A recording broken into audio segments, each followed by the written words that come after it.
All right. Hello. Hi. Worst possible timing. My food just arrived. Um, and so I wanted to go through a whole intro and like talk about stuff and like uh, get into a topic. But now I don't want to because I just want to eat. So I think I'm going to put on a video. I'm going to lead us into some stuff. And then I'll like finish my food and I'll like reintroduce what I actually want to talk about because I do have like some stuff we want to cover today besides just this video. And we'll go from there. So I apologize, but I am going to basically be mostly out of frame for at least a little bit here. And I want to make sure I'm on the correct. Well, I guess we'll do this one. It's fine. Yes. All right. And then I'm just going to confirm that the audio actually works. So give me one sec here.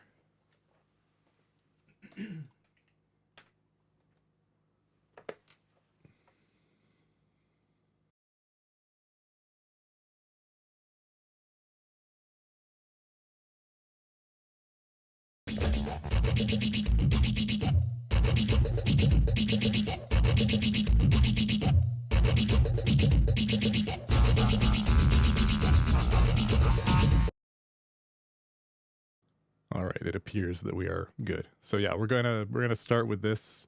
I'll full screen it in a sec here. So this is Safe Crackers: The Art of Wares. Tonight's theme is like old school wares. We're gonna talk about the wares scene in like the 2000s, but we're gonna start with this, and we'll see. We'll see what this video has to say. Hopefully, I can. I mean, it's half an hour, so should be good, not long enough time. So, sorry, I'm wasting time. I don't know why I'm wasting time. Let me just kick this off. Full screen.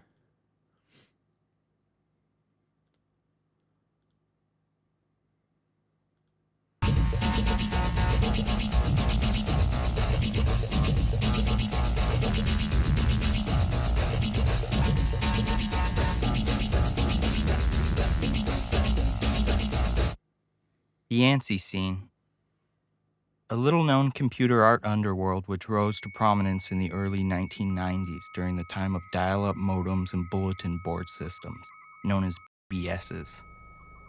These systems operated independently from one another and were hosted on individual personal computers which were reached directly through the telephone lines. They were accessed through password and clearance from the computer's owner, so private underground subcultures were able to manifest in many forms that are no longer possible with the surveillance embedded into the way the internet is now accessed.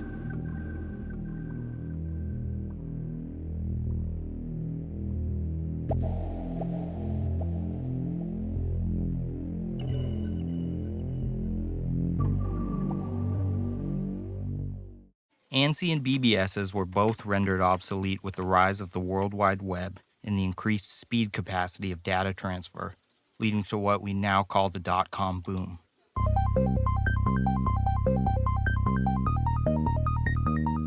Hundreds of thousands of artworks were made to be displayed on BBSs, with only a tiny fraction still surviving.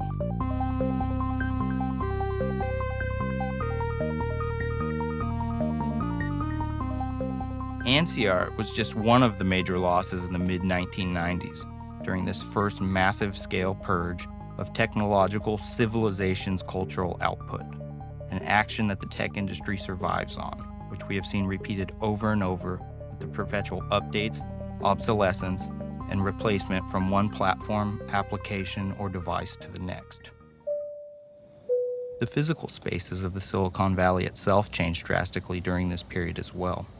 Initially an agricultural area, much of the working and lower class populations had to flee because of rising costs and increased policing, a process that has been repeated in many cities of America as the tech industry continues to grow.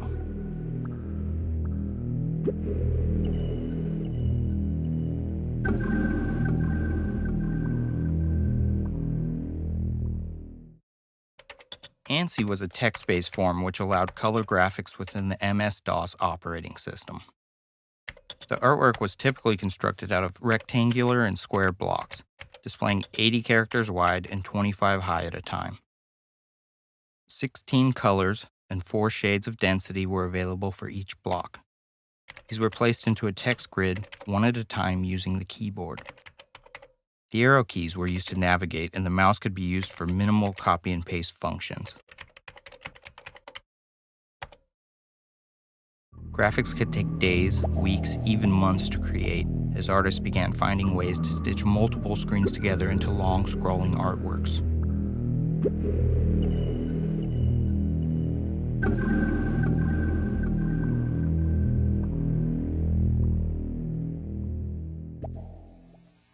The rise of the ANSI scene was facilitated most directly by the underground of teenagers already in place, illegally pirating software, known more commonly as Warez. In the 1980s, kids' appetites for computer games outweighed their budgets, and they began sharing them with one another. Software companies quickly wised up, embedding various forms of copyright protection into the programming so that only the original purchaser could access the software. Hackers became fluent in the programming languages games were coded in, and found elaborate ways to crack these protections. Pirate groups were formed all over the world, and a massive-scale competition began with groups racing to crack and distribute a new game under their banner before their rival groups could.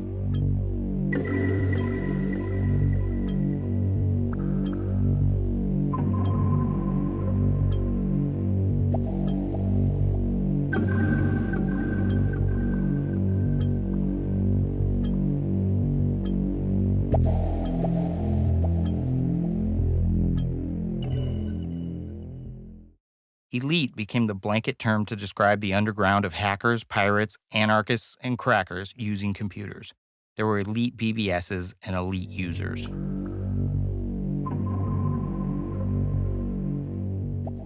The general population of computer users was referred to as PD, or public domain, or the more derogatory term, lamers.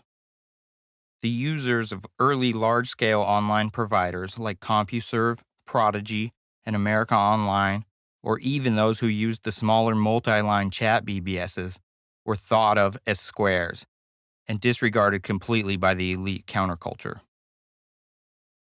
Elite users seem to be a direct carryover from the original anti-authoritarian, free information, utopian ideologies that had spawned much of the personal computer revolution itself, where the PD users felt more like that period's version of a basic consumer class. By the 1990s, a common way of declaring an elite affiliation would be when a group had all capital letters except a lowercase I. Much of the language and spelling permutations developed by the elite scene are still found in common internet usage.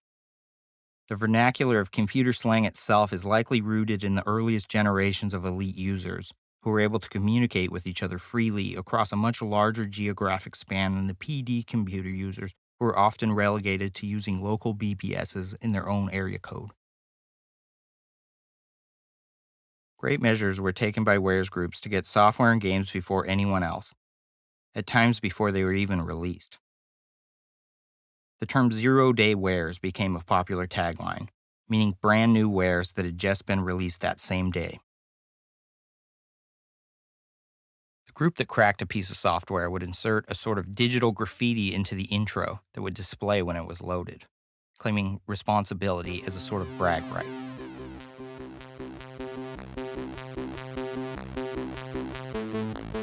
These intro screens, also known as cracktros, quickly became more and more elaborate, coding in graphics and music while trying to simultaneously take up as little disk space as possible. 1 megabyte of data was still something that took a huge amount of time to transfer over a phone line, and a floppy disk could only store 1.44 megabytes at a time. As the intros became a form of art all unto itself, some groups started to release these graphics without a game at all. This became known as a demo, and the demo scene began. Massive demo-making parties would occur all over the world, where coders would meet and compete at writing demos over the course of a weekend. The demo scene spawned many advancements in computer graphics.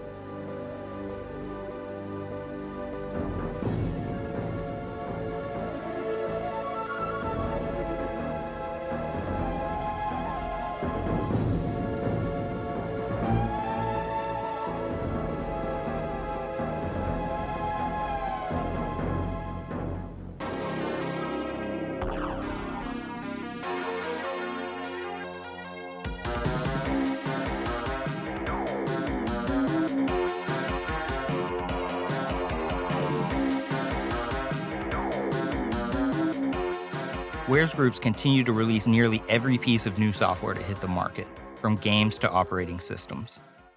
Warez were able to spread throughout North America and all over the world in a matter of hours. And to explain this, one must go even further back, because the proliferation of both ANSI and Warez can be tied to the phone phreaks of the 1960s. Phone phreaking was an activity reportedly started by a subculture of blind kids. Using sounds, they would emulate the tones used by the phone system to steal long-distance calls. Some had perfect pitch and could whistle these tones with their own mouth, and others found ways to build low-tech devices which could create these tones. The most famous phreaker of all time was John Draper, otherwise known as Captain Crunch. He discovered that a toy whistle packaged in boxes of Captain Crunch cereal emitted a tone at precisely the same frequency that AT&T long-distance lines used to make a new call, 2600 hertz.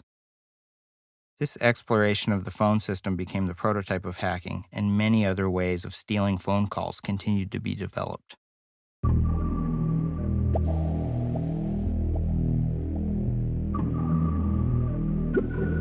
While ANSIs were being made for virtually every BBS in North America, it was the Warez BBSs where the ANSI scene first surfaced.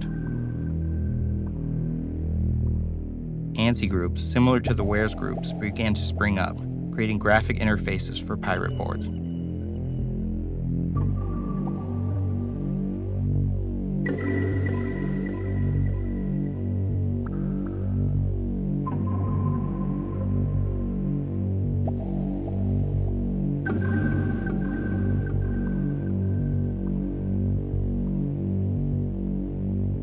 The first was supposedly a group called AAA, followed by Acid, Ice, and many others. In addition to the actual artists creating graphics, groups would have various other members and a chain of command. Senior staff would be in charge of operations. Coders, who would program custom interfaces and applications to look at the ANSIs, which normally came with each pack. And typically a division of couriers who were in charge of distributing the packs to BBSs all over the country affiliated with the group. The top groups often had members who specialized in providing its other members with PDX numbers to get free long-distance calls, setting up dummy 1-800 numbers to member BBSs so they could be called toll-free, and providing multi-line teleconferences so people could talk at once. And lastly, accumulating stolen credit card numbers used for a variety of purposes, including the Unix accounts that members could use to access early forms of internet relay chat and FTP sites for file sharing.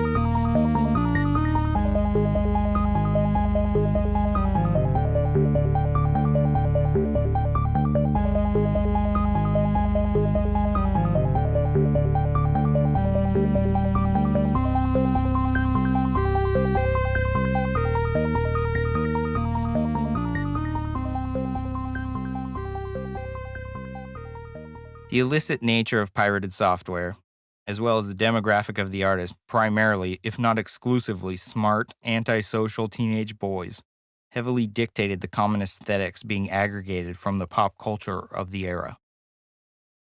The most common graphics were evil-looking scenes reminiscent of death metal album covers or J.R.R. Tolkien and Dungeons & Dragons styled fantasy scenes. Slick, gangster-like crime graphics often appeared as well. This was still a time when people good with computers were primarily nerds, escapists spanning from the classic pocket protector archetype to the beret, jungle boot, and trench coat clad stoner, or just the weird kid that always wore sweatpants and read mech warrior sci-fi books in the back of the classroom and turned out to be able to type 80 words per minute with only his 2 index fingers. What we now know to be machines you can simply take out of a box, press an on button, and be told what to do in a series of simple pictures and commands in order to access the far spans of the world within minutes is a very different scenario than the all-black screen that required elaborate command strings to perform even the simplest action. The elaborate possibilities of personal computing on a PC still relied heavily on DOS. Microsoft Windows 3.0 and 3.1 still mostly just felt like a way to play solitaire with a mouse or trip out on psychedelic screensaver patterns and flying toasters. Macs were just something your mom's uncool friend accidentally got talked into buying by someone at a store. To become an expert at navigating a computer required day in, day out dedication. And waiting for the machine to actually process and perform most of the tasks seemed to take even longer. Only the most obsessive, patient, and inquisitive personality types thrived in these conditions, and hopefully they had a good chair.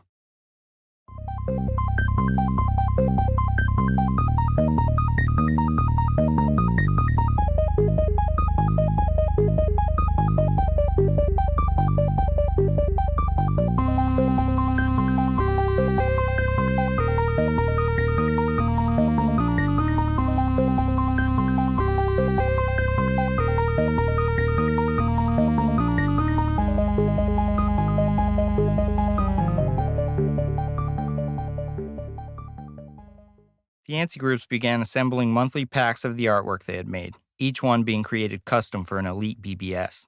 The packs then became advertisements for the boards, displaying their Warez group affiliations so that you could know what files you might be able to find there and what users you might be able to talk to on the message boards. The artists in the groups would take on a 2-letter abbreviation of their handle in order to fit in the character capacity of a file name in those days. In a list of the contents of a pack, you could know who did which ANSI before loading it, based on its 2-letter prefix. If the phone number of the board was not listed, it normally had an area code, so you could try to find ones that were local to you. Every major city in America had them. It would be common to see the line "no ratios" for LD callers, which meant long-distance callers did not have to upload files in order to download them.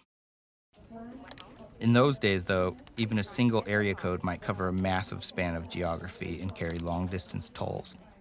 Every kid got in trouble for the phone bill at least once. But the commonality of hacked 1-800 numbers linked to good BBSs, sometimes without any knowledge of the sysop at all, allowed those who were not active phreakers themselves to access long-distance boards regularly. Not unlike the teenage subway graffiti art scene of New York in the 1970s, ANSI Art's teenagers quickly began pulling most of their imagery directly out of comic books of the day. Instead of graffiti's obsession with artists like Von Baudet, Ralph Bakshi, or Frank Frazetta, it was characters like Spawn, the Max, and Pitt. As the ANSI scene grew larger, like the demo scene, it started to become more autonomous from the Warez scene. More and more BBSs started popping up which only hosted ANSI art packs in their download areas.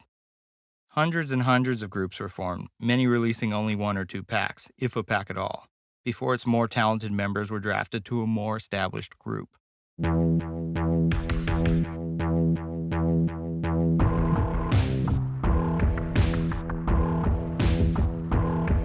but I need like 2 minutes.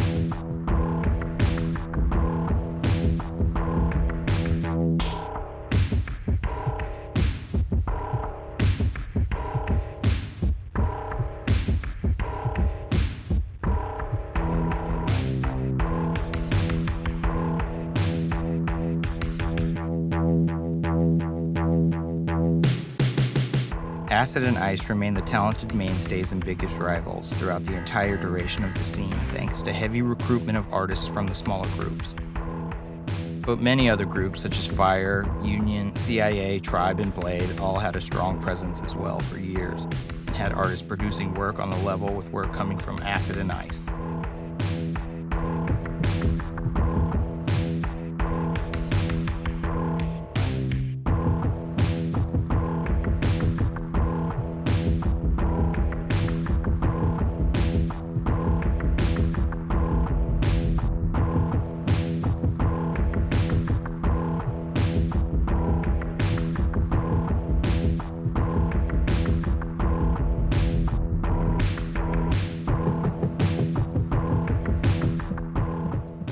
Unlike a youth art subculture like graffiti, where physical interaction often occurs and therefore an underlying threat of violence and warring dominates much of its ontology, ANSI was occurring remotely, so elaborate forms of criticism were able to develop.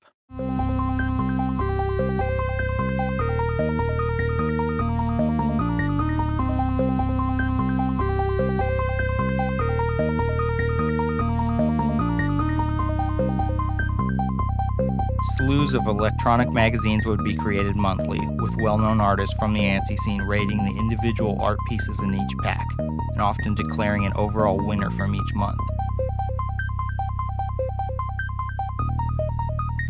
It's pretty cool stuff.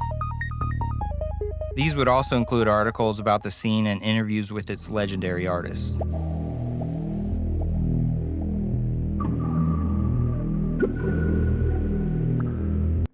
I clearly remember when, because obviously the as we were introduced to in the video, the spawning of the demo scene came from the fact that folks were already doing those at the beginning of their cracks. So you would get a game that would be cracked by one of these groups, and you run your game, and there's like a wrapper around your game that shows a quick fancy graphic or something and says it was cracked by whatever group, and then it goes away, and then your game plays. Or it would be, in the actual crack program, they would supply the game, they would supply a program to crack the game, and all you have to do is run the program, and it like seeks out the right part of the executable, and then like patches out the copy protection or whatever is necessary, right? And those programs would often also be, coupled with animated ANSI art and music. So you end up with the demo scene and the chiptune scene that both spawn from that. And I clearly remember a specific crack. I think it was for Far Cry. Pretty sure it was for the original Far Cry. And I used to just run that crack just to hear the chiptune that was included with it, because that was the only way I knew how to listen to that song. I didn't know anything else about the song. I just knew that it was the song bundled with that crack for Far Cry. Pretty sure it was Far Cry. And I loved that track, and I wanted to hear that song. So that was it. I'll just run that crack, leave it running until the song finished playing. I think the songs would just they often have them just loop. So if you left it open running if you left it running, if you left it open long enough, it would just loop over and over, and that was awesome too.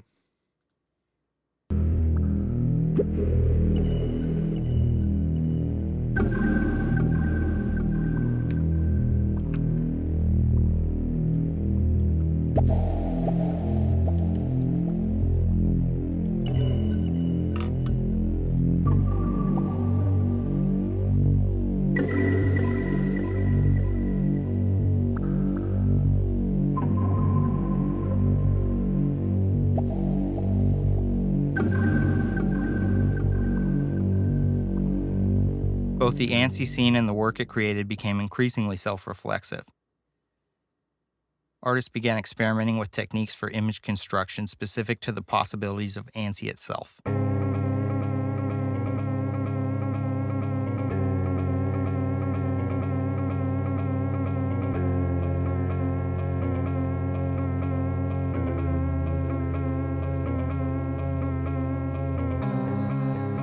Damn. The amount of detail here, holy crap. Like, look at the amount of effort that goes into this.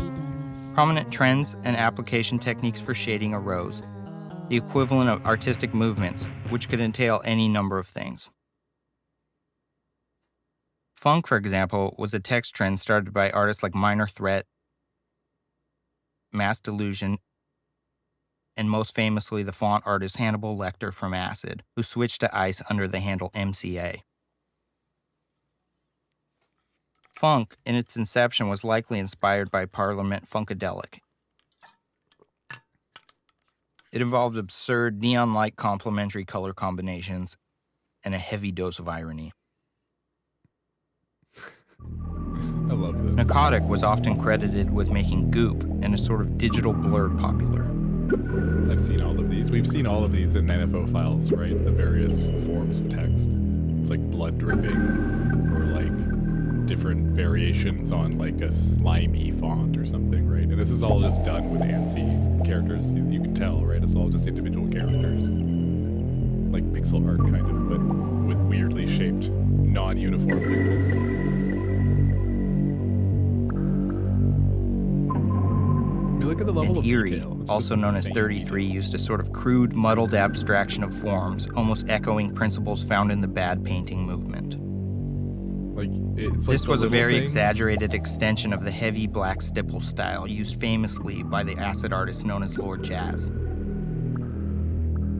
God damn.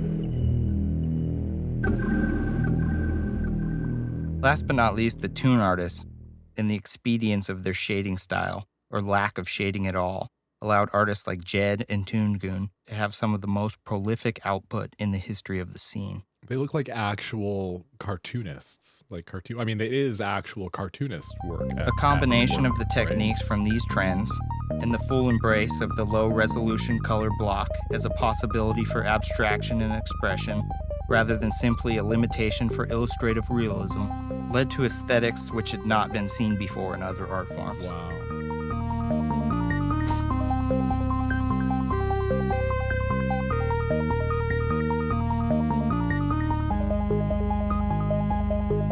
Many of the trends in ANSY's history are also related to specific features of the changing software used to create the ANSYs.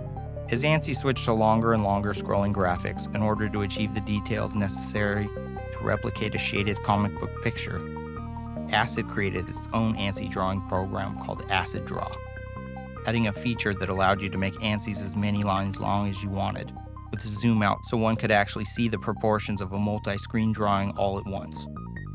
Wow. That's awesome. Because you would just scroll on these NFO files and they just keep going, and you're wondering how on earth they just keep the whole thing in check.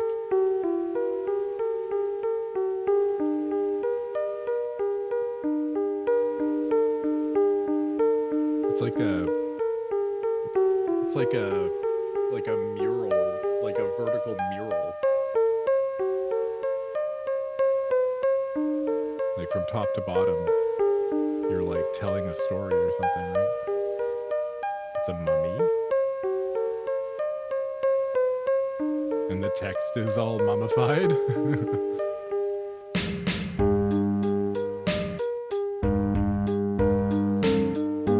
Wow. Look at all the detail, the costume. Wow. Or not the costume, but the clothing. That's not a boob. You didn't see anything. It's a cat thing? I don't know what happened there. That was weird.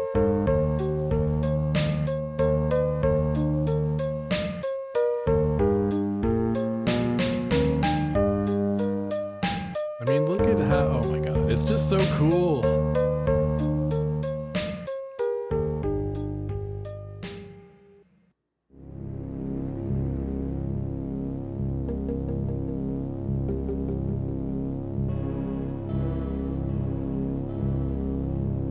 By 1995, the ANSI scene was in communication largely through internet relay chat in the acid room.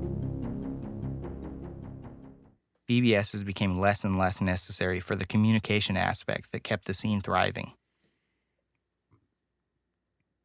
Without BBSs to display work, ANSYs no longer had any practical application other than the art packs themselves. BBSs went in heavy decline with the rise of the internet.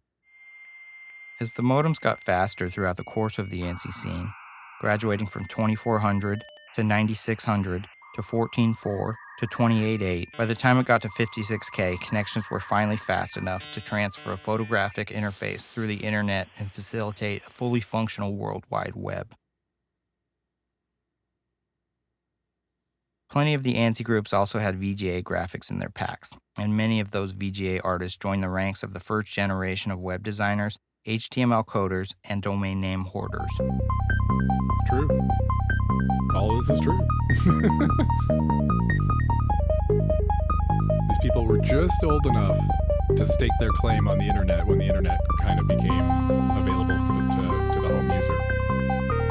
They were just savvy enough, the Gen X folks that were like into it were just savvy enough to make their mark and claim various Some pieces hardcore of the ANSI artists internet still early. continued to release packs for one another kinda and neat. push the limits of the colored block. But overall, the ANSI component of art packs became more and more sparse. my final ANSI. No. As derelict, lonely teenage boys often do, they go off to college, get their first job, or get their first girlfriend, and no longer have the time to contribute the amount of dedication ANSI required. Or they just switched over to AOL chat rooms in hopes of actually getting their first girlfriend, like me. All right, called out.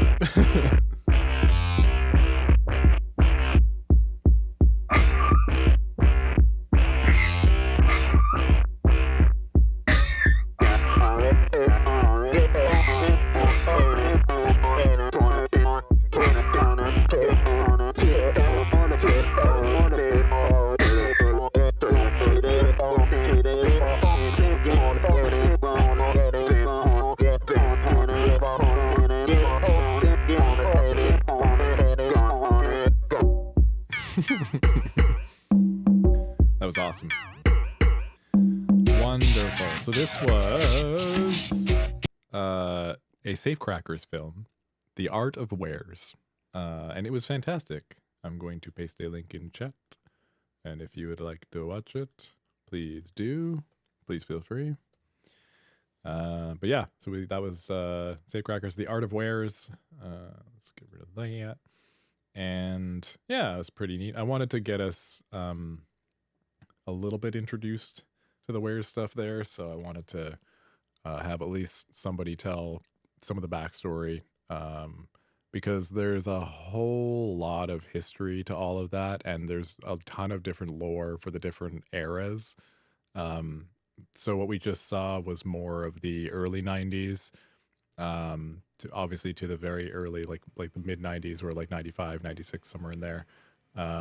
Things kind of started to change, and it's true. So once modems got faster, you went from BBSs to like FTP, and like the average Joe could finally just dial into the internet instead of just dialing up BBS specifically. They could just dial onto their internet provider, and have an internet connection and use FTP, or IRC or other methods to download their wares. Right, and then also I think right around that time is when the peer-to-peer stuff just started to kick off. Right, it was like early, so like late IRC transferring days would be like just before the turn of the millennium, because as soon as Napster came out, I was having this conversation with my mom. As soon as Napster came out, that significantly changed the Wares landscape. Like, music piracy became so much more. Well, I mean, a lot of piracy, because you could get software and movies and stuff on Napster and other services like that as well. Or maybe not Napster at the time, but you could definitely get it on the other ones that popped up right around the same time. So around that time, the sort of peer-to-peer aspect of a bunch of those things opened it up to a much broader audience. Initially, like we just saw, you had a much more narrow audience of people who specifically knew that there were avenues to getting, wares, essentially. Like they knew a guy, or they knew a BBS or something, and you would seek out, that specifically.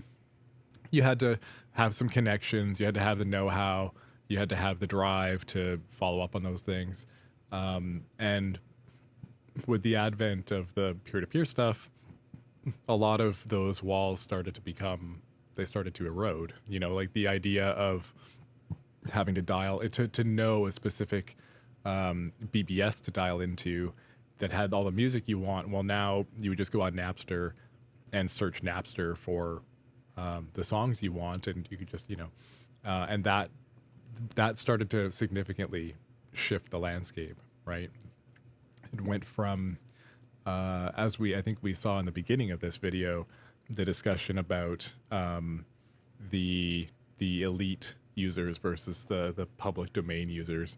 And I think what happened around the late '90s was the public, like the public domain users became like the middle class disappeared in that sense. The the elite and the public domain started to, like, that line blurred, because now who was really still at the upper echelons when just about everybody had access to something, because it wasn't that hard. Like, you didn't have the same people that were necessarily providing the wares either anymore, right? You might have on, like, Napster, for instance, you didn't have to be the person who already had the connection. You could just go buy the music. If you already had the music, you could just rip the music to your computer and, like, share the music via Napster. Nobody was stopping you aside from your ISP when they sent you those nasty letters back then. But, like, no, there's no wares groups that are telling you to conform to a certain standard. There's no barrier if you have the program and you can, offer some upload bandwidth. You could be a source of music or movies or whatever. So it went from, like, initially the where scene was the people who had access to the software or the thing before it became, before it came out. They would be the most important. They would have pre-release access to these, movies or software or music before it became, before the CD dropped, before the movie was shown in theater. No, not usually in theaters, but usually, like, the movie, it would be something like if they would have a rip of the movie as soon as it was shown in theaters, that kind of thing. Those people suddenly were not necessarily as important in the late '90s, because you didn't need those people anymore. Like, the speed of things, I guess, was still important to a certain select few that wanted the thing now. And I guess there's certain, like, if you're thinking about the counterfeit markets, where there's probably still an incentive there to produce a counterfeit as fast as you can, and get a physical counterfeit out the door as fast as you can, so that people can think that they're getting that instead of the real thing. But for the most part, it just became about, like, anybody with a P2P program can get anything they want, and they don't really care if they get the movie today. They just, the fact that, like, suddenly everybody can get any music or movie or whatever that they've never had access to. Like, the average Joe could just open Napster and search for music and just find music, and they hadn't even considered that before. So that person's not thinking about um, the latest and greatest, so they wouldn't necessarily have been part of this previous generation of the elite anyway, but they now have access to the same stuff that previously only a certain group of people had access to. So it was just a shift, just a really interesting shift that happened in the late '90s, like that. And so from there, you went from, like I said, so, like, the BBSs started to fall by the wayside. They were less efficient for this. It was just like everything was on the internet. You would just find your place on the internet. So, like, websites started to become a place that would, like, list where the wares is hosted and stuff, and then you'd have FTPs, obviously, for the top sites and everything. IRC was great for communication and for file sharing, because it was still pretty reliable for file sharing. And if you had a decent connection, IRC could use up a good chunk of your decent connection. So it was still pretty, it could be decently fast too if you had a good connection. Um, and then I guess, we might actually have to look up um,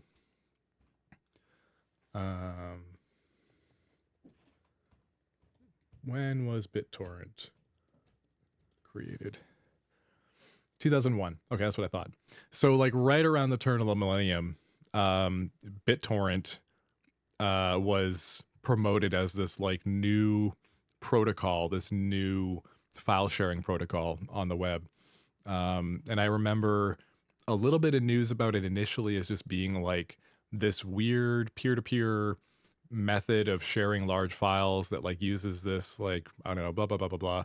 Um, and I mean, we'll cover in a sec. But, like, at the time, I was like, well, I mean, I don't know who's going to use this, because you have to have this weird infrastructure to, like, to use it properly, because you have to have a place to like list all of these, dot torrent files, for other people to get. Otherwise, all you have is like your peer to peer is just you, because nobody knows that they exist. So it's like all this stuff where I'm like, oh, how is this going to work?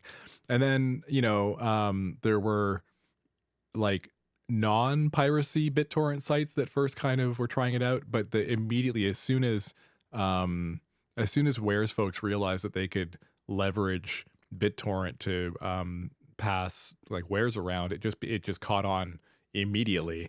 And then it was just a matter of like obfuscating that from your from your ISP, hoping that they don't send you another cease and desist like we are talking about on the earlier ones. So BitTorrent is it is a file sharing protocol. So it's like it was new at that time. It was pretty revolutionary at that time, because instead of you having to have like the P2P program where you're connected to that network and you punch in your search and you get some results, but if you're not connect, like if your P2P program for some reason, if your Napster or whatever decides it's not going to connect, then you're hooped. Like you're out of luck. You can't. No music for you. You got nothing, right? The BitTorrents were a way to offer peer-to-peer connection and file sharing on a specific folder of files or a file, but the network could be whatever.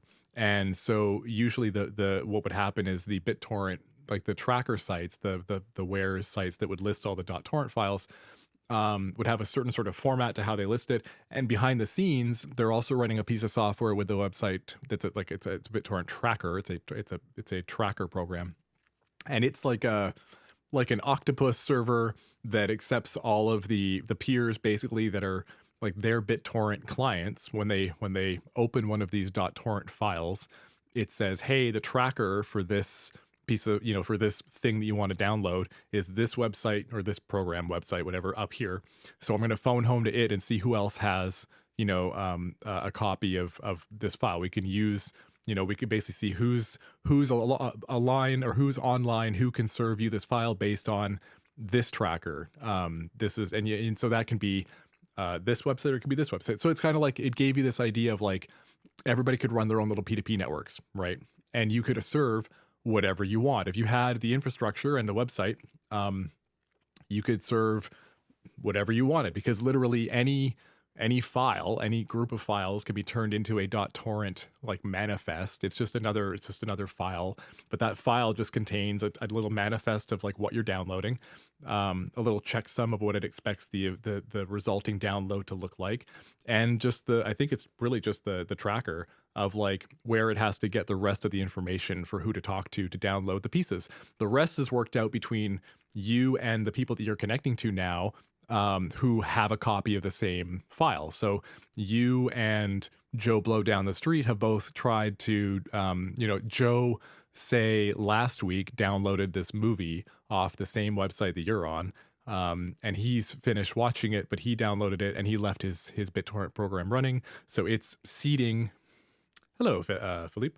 He's seeding the download for you, right? So you think about it this way: his BitTorrent program is offering a little bit of his bandwidth in order to serve anybody else who is missing parts of that same movie that he has. So he's got 100% of the movie. He watched the movie. He's happy with the movie, but he hasn't deleted it. So he's still got the movie. He's got 100% of that movie on his hard drive. The BitTorrent program knows this. So it's seeding, it's offering that movie to whoever else has the same BitTorrent file and is looking for the rest of the movie. So I come along, right, and I want to download. So I go on the website and I download the same torrent file for that same movie that Joe Blow down the street has. I don't have any of the movie yet, right? So I load this into my BitTorrent program. My BitTorrent program connects up, checks the tracker, sees that Joe Blow down the street is offering it. So it says, hey, you can talk to Joe Blow down the street. He'll give you the file. So my connection, my BitTorrent program, we're now talking and we go, oh, hey, Joe Blow, I need 100% of that thing. And he's just going to start serving me as much as his bandwidth allows the pieces of that file. It'll be prioritized based on it like slices up the file based on priority and blah blah blah for like efficiency and stuff like that. But the idea is eventually that you should have by the end of the download, however much however much bandwidth you have to download, however fast your download connection is, and however fast Joe Blow's upload connection is, you'll meet in the middle. You'll average out, and after maybe a couple hours, you'll have a movie on your computer, right? May have all come from Joe Blow, may come from Joe Blow's computer, might come from Sally's computer in Paraguay, might come from Fred's computer in Australia. Like this is the best part about it.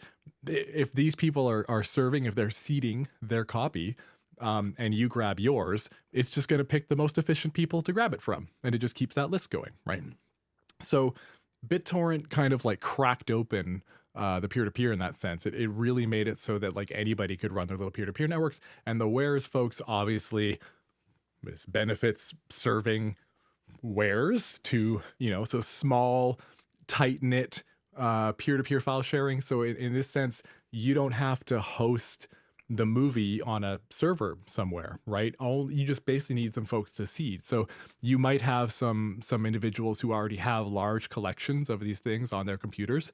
They already seed these things, or maybe you might be paying some of these folks in the beginning when you first launch your website to seed it for you, so that you actually have some stuff to download. Because if for instance, if people come along and they you have the latest greatest movies, and they download whatever the latest movie is, and there's the thing is, when they're downloading the torrent file from your site, there's no indicator whether there are peers or not. So you have to, on your website, show how many seeders and how many peers and all this are connected, to give people some idea of what they're connecting into, like whether they're actually going to be able to download the movie. Because if they see that there's no seeds, most likely they're not going to ever finish downloading the file. Like if I go to download that same movie that we just talked about and Joe Blow isn't online, well, I guess I'm downloading whatever pieces of the movie I can from Sally and from Fred. But if they don't have the whole movie either, I'm stuck waiting until somebody comes online who has the rest of the movie. I'm literally just stuck, right? So that is one downside of BitTorrent, but that didn't really stop the momentum behind it. It's still caught on like wildfire, and immediately changed things. So I have another video. I don't know how relevant this is. I think it's kind of somewhat relevant. So let's watch a little bit of this. I'm just going to grab some water. Let me flip scenes.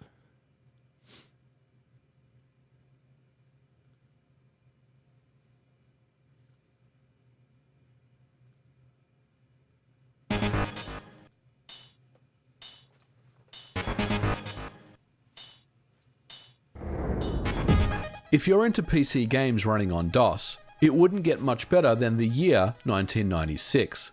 We saw games such as Tomb Raider, Daggerfall, Civilization 2, Crusader, Red Alert, and Duke Nukem 3D all releasing in that same year. But there was one release from 1996 that would completely change video games. Quake is one of the most influential first-person shooters ever made. Its DNA is still in many a modern FPS, and even recently we would see a remaster 25 years later. Now, many of you already know about Quake and its history, and the story of John Carmack, John Romero, and the rest of the id Software team has already been discussed many times, and we are not revisiting that story here. In today's episode then, we are going to take a look at the underground piracy scene and how Quake would be one of the biggest scandals to ever rock that scene. If you've heard about scene groups such as Razor 1911, Prestige. Okay, at least somewhere in my coverage, we've shown Razor 1911. Razor 1911 is like one of the oldest and most well-known Warez piracy groups. They've been around. I think they only closed up shop not even that long ago. Like it's only they've been around for eons. And they were known for putting out some of the highest quality Warez releases ever. Like they were just a trusted, almost like a trusted brand, I guess you'd call it, a trusted brand in in the Warez scene, in the video games scene often. Siege, Hybrid, and Paradigm, then you'll be right at home here. And for those that haven't, don't worry. We'll explain what these groups are and how they operate. Since the earliest games were released on home computers in the late 70s, there existed individuals who wanted to make copies of those games, either individual backups to preserve the originals for safekeeping, or to distribute or sell to other people.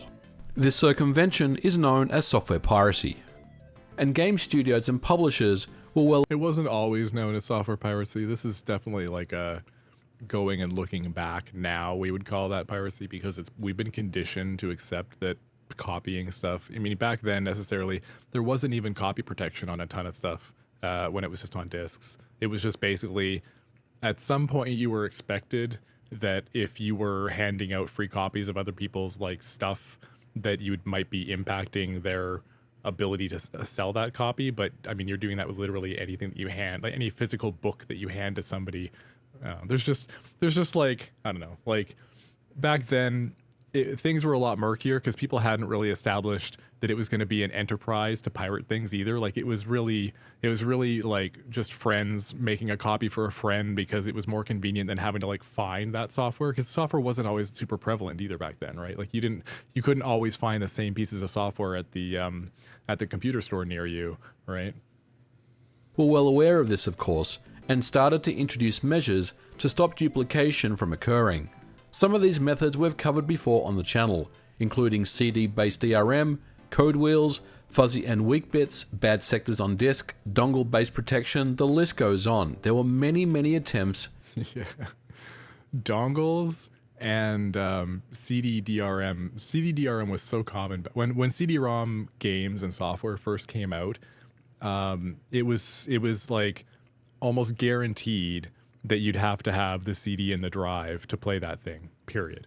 That was just how, like, it was just like, that was, whether it needed it or not, like, usually they would just load everything into RAM and run the program. But if you took out the CD, they would find a way to tell you, oh, no, I need the CD back in there.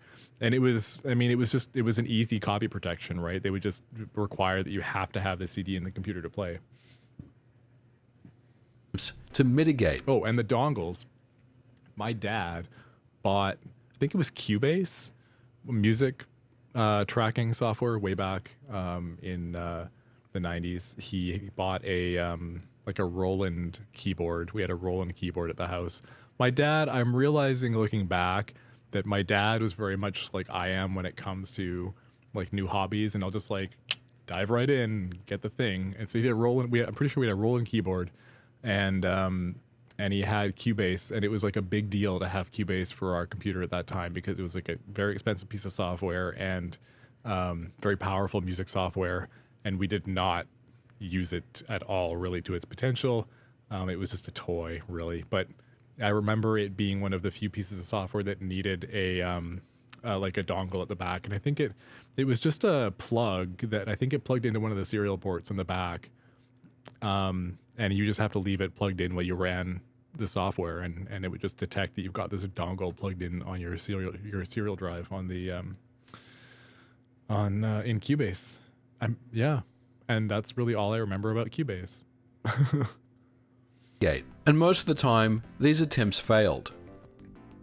So while game publishers stepped up the fight against duplication, coordinated groups of teams known as scene or cracking groups would be formed, and they would acquire the release of a new game, remove its copy protection, also known as cracking, then release the game on bulletin boards worldwide and later on FTP servers. Yep. This process was not done by one individual. Fairlight, another group, very famous.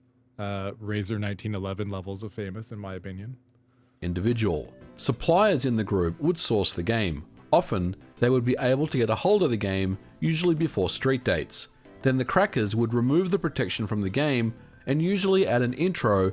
Yeah, so the idea is most of these groups would have an inside man who works either at a game store and has access to stuff before it's put on the shelf, or somebody who works at a like a CD distribution or printing facility where they like actually mass copy and burn the CDs that are going to be sent out, because usually at that point there's like a master copy that has to be safeguarded, and that master copy is the one that all the others would be made from.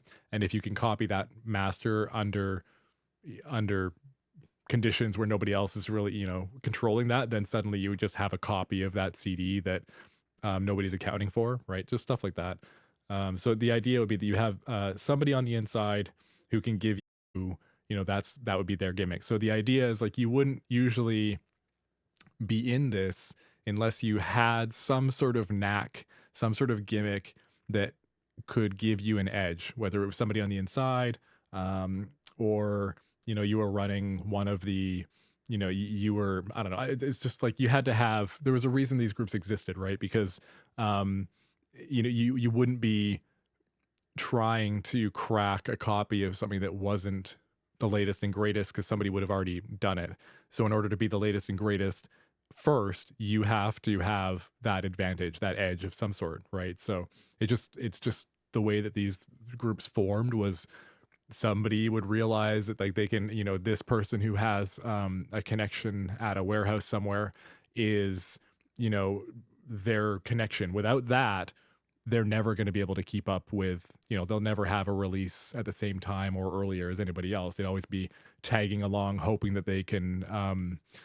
So I think it's mentioned in one of the other documentaries somewhere, but basically, if you don't have somebody on the inside, you might hope that you can do a proper of somebody else's release and then get known for that, and a proper is when somebody comes out and releases something that is, they say they meet, the scene standards for whatever the formatting and coding and that kind of stuff, but then they don't. And then you can come out with a proper where you're saying, okay, well, this is it in this format correctly. I have fixed the frame rate drop that you guys introduced or whatever it is. I have, here's our copy. So that's like one way that you can make a name for yourself, is proppering other stuff, but it's seen as like not nearly as prestigious as being the group that releases the thing, whatever it is, first, instead of just being that group that tags along and like appears in the pre's because this other group screwed up their formatting, and so they just have like, you have a chance to squeeze in there and get your copy in there because yours doesn't screw up the formatting. That's not nearly as cool as actually having the person in your group that can get these copies earlier. Like, obviously you can feel the difference in street cred there, right? Or what's known as a cracktro, to let everyone know that they were first. Then the couriers would be responsible for spreading the release worldwide. Now it's a little more complicated than this, but this is usually how things worked. And while there was some honor and respect between these groups, the reality is your group wanted to beat the competition to see who could crack and release the game fastest. Yeah. This release then would be available to the end user to download, install, and run on their PCs. The scene would also have somewhat of a governing body, known as the Software Pirates Association. They would be responsible for either allowing a release to go through to bulletin boards or to what's known as nuking, which is the removal of the release on all bulletin boards and FTP sites. There were two main rules when it came to scene group releases. First, no betas. Only a final retail release would be accepted. And second, the crack had to work properly. If it crashed on the PC or introduced any other side effects, then it would be fair game for another group to come in and win the release. If your group was first, your release would stand and everyone else's would be nuked. Yep. The competition was absolutely fierce. So that's the other thing. You were going for first because, and I think I was telling my mom this, but I don't think I explained this previously. But essentially, it's a race, right? So if you are releasing, it's a new movie. You guys have a certain format that you aim for, where it's like 1080p. It's like this kind of like MP4, MKV, container, blah blah blah, all these different things. These are all standards that are documented by the various groups in the scene. So there's these standards that you kind of have to adhere to if you choose. If it's 1080p, if you're putting out the 1080p version of the movie, it has to be encoded this way. You need this standard, this frame rate, et cetera, et cetera. There's all these different things you have to basically adhere to for it to be a quality release, because the scene has agreed that these are the standards that apply. So, and it's usually the highest quality they can get with the lowest amount of compromise on everything else. So it's like highest quality in like lowest file size, depending on whether you're adding bonuses and extras and stuff to the DVD. But if it's like something like a movie rip, it's supposed to be just the actual movie itself. Hey, mom. And then from there, you know, it's like it would just be maybe subtitles are baked in, or actually I think subtitles will often be provided as an extra file. So they would just be like an SRT file in the same folder as the movie or something you would get. But this would all be, they'd all be these standards that are all agreed upon. And then you would have to, you know, so again, if you're producing a version, if your group is packaging a version of this movie, it has to, you know, match those. You upload first, and barring any issues, yours would be, and it gets announced in the various channels. It gets uploaded into the website, or onto the top site, the FTP top site, and it's like placed in a folder. It is categorized. There's a bunch of scripts that usually run and all this kind of stuff. It's all very automated, and the announcing is all automated and blah blah blah blah blah. But it's definitely, it's a race. Like it's a race, because as long as your group is first and you're not like you haven't missed any of those standards that we just covered, then yours is the release. That is the version that will be passed around. Depending on like how affiliated you are with that top site, kind of depends. Like, so things started to change even further again with the introduction of BitTorrent. So I don't want to get too far into that stuff, because it things got a lot more interesting, and we'll cover that in a bit here. But it's a race, and so as we just want to make sure, like that was a lot of the driving force for getting the content up there. It wasn't necessarily to screw over the company, or to to get the game first. It was literally, they wanted to be first in the race and have their name out there, and they didn't even care about whether the game was any good. In fact, you'll find commentary in the NFO, the accompanying NFO files, often where the group will say this game sucks, but here it is first, you know? Due to the nature of these scene groups and what they were doing, there was always that risk of being raided by the feds. This meant that the groups would use aliases and scene names rather than their individual names. They would communicate on group-only IRC servers. Most of the time, the public never had any insight as to how these groups ran and how many members, for example, were in each group. They would mostly communicate via .nfo files. A .nfo file is a text file that was accompanied with a scene group release. This one here, for example, was done by the group Fairlight. They usually contain some notes about the release, how to install it, and optionally some group informational greetings. And then you would not hear about that group again until the next game. Yep.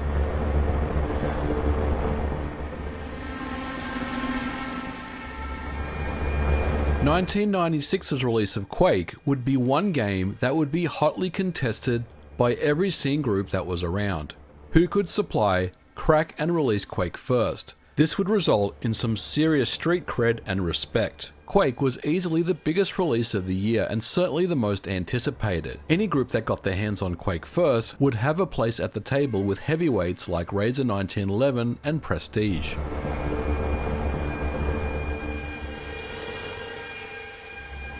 In 1995, a new release group entered the scene and quickly rose up the ranks to become very popular and established.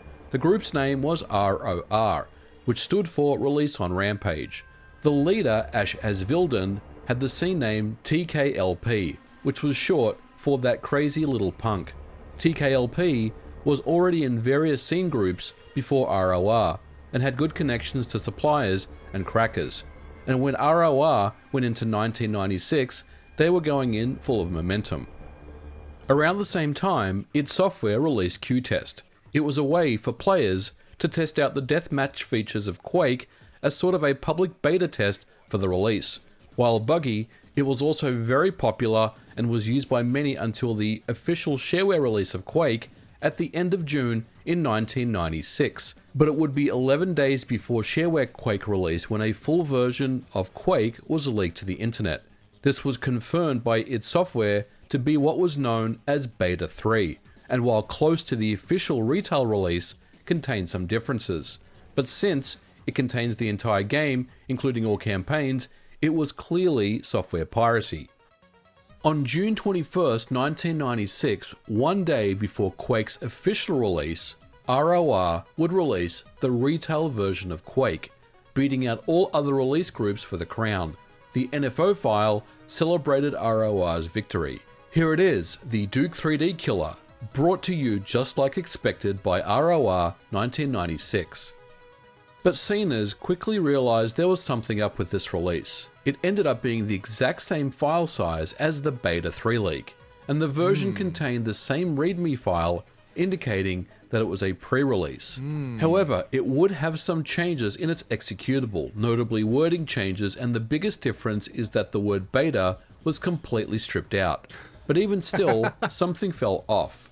When pressed on the matter, TKLP said the following: "Well, it's the final pre-release. The difference between ours and the actual final that will be in stores is we don't have the 400 megs of music, no modem play, and you can't hack up dead bodies."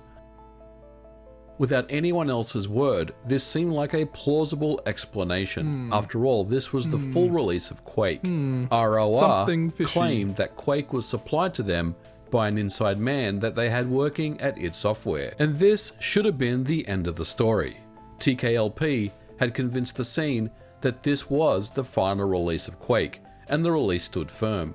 But the release would be anything but final. What had actually occurred was TKLP had taken the Beta 3 leak, stripped out the word beta completely from the executable, and repackaged it, uploaded it to bulletin boards, and labeled the release as final under the ROR name in an attempt to win the race to see who could release Quake first. And he almost got away with it, except id Software themselves would stop him dead in his tracks. Oh, no way. Jay Wilbur, who worked at id Software at the time, confirmed that the ROR release was actually a repackaged Beta 3 leak and inadvertently exposed TKLP for faking the release as final by manipulating the executable.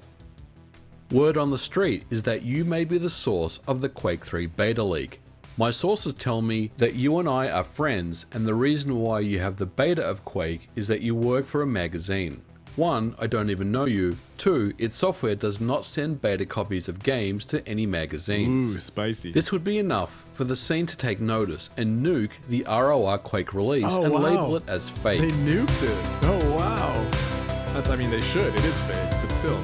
That's awesome. Many of the major bulletin boards and FTP sites decided to pull together and blacklist all future ROR releases, Oh, wow. effectively shutting down the group. And remember that we talked about the SPA, the Software Piracy Association. Well, that group voted unanimously to ban all ROR releases from all sites that were participating in it. ROR disbanded and reformed as a new group known as Reflux, and TKLP would lead that group and learn from his mistakes. But the race to release the final release of Quake was still on, and in the end, a smaller group known as Core Dump would beat out heavyweights Razer 1911 for the release. Razer would release their own version of Quake, which was identical to the Core Dump version, and many argued that Razer duped on the release. Duping is a term that means taking someone else's release and repackaging it as your own. In the end, going against regular scene rules, both versions were allowed to stay. Some Core Dump members... Okay, so we just talked about it. Hello, Igloo. Welcome to the show. We just talked about this, right? Like that is not standard, you know, for them to accept two releases that are essentially the same, right?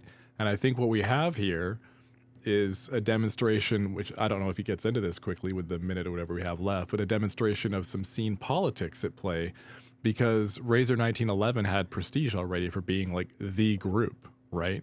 So under normal rules, this smaller group, Core Dump, would have had the release, the only release, right, immediately, because they were first. And eventually, the 1911 release would be nuked just for the fact that it wasn't first and it was identical to the other one, therefore was a duplicate, period. But it wasn't, so that's pretty interesting. Insisted that Razer had duped and argued that most site operators don't have the, quote, balls to delete a Razer release. There it is. There it is. Wow. Where's Scene Politics from like 96? I didn't even realize. Wow, that's awesome. In the end, the 1996 Quake pre-release beta scandal is one of the most infamous in scene history. TKLP, whose real name is Ashad Vilson, runs a very successful record label these days, Sumerian Records. But the story of Quake and the underground scene groups will never be forgotten.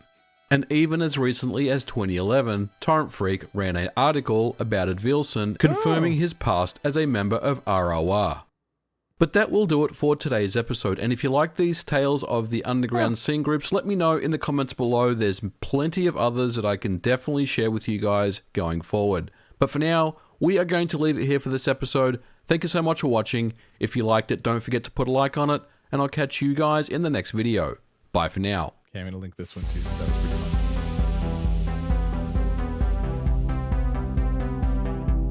There's that one if you want to watch that. Whoop. Okay, anyway. So that was cool. Okay, so let's see, where are we? Late 90s, right? Okay, so we talked about how peer-to-peer file sharing programs kind of cracked open the scene a bit, made things more open and accessible, and just about anybody who suddenly, had any sort of technical know-how really probably had Napster or something, LimeWire, Morpheus, whatever the various iterations that came down the pipe were. And so those started to level the playing field, right? You had more average non-scene connected folks that were their friends' source of movies or music or whatever it is now. You didn't have to have a top site anymore.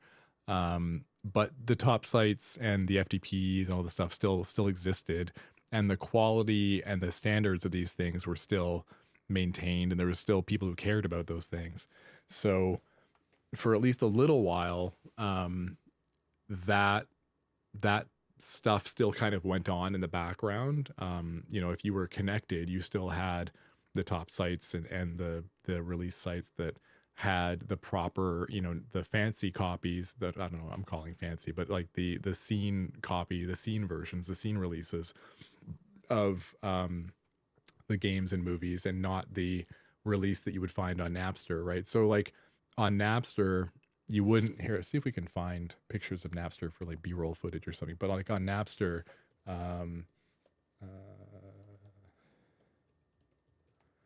you wouldn't necessarily find the here we go. This is, yeah, here, if we can get this picture on the screen here. One sec.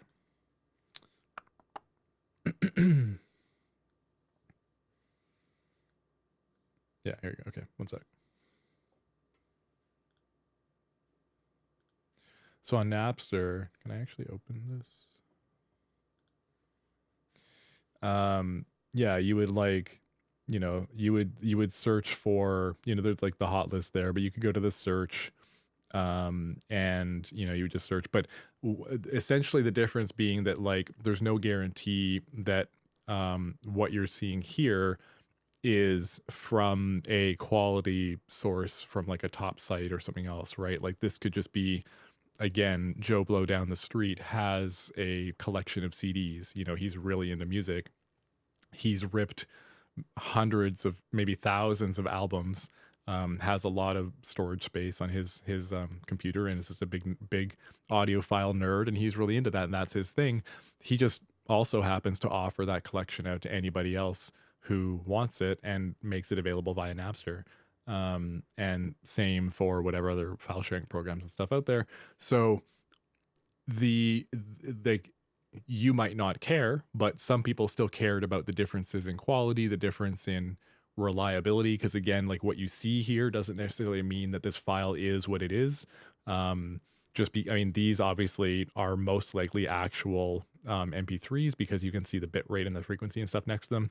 But I distinctly remember one of the main things about the other file sharing programs that came along was once you could start getting any file shared, like once you could start sharing, movies and executables, like actual software and everything else, you had the usual thing of people trying to make a .mp4 file into a .exe file, so you could actually, or a .exe into an MP4, so that your virus is now a movie and all that kind of.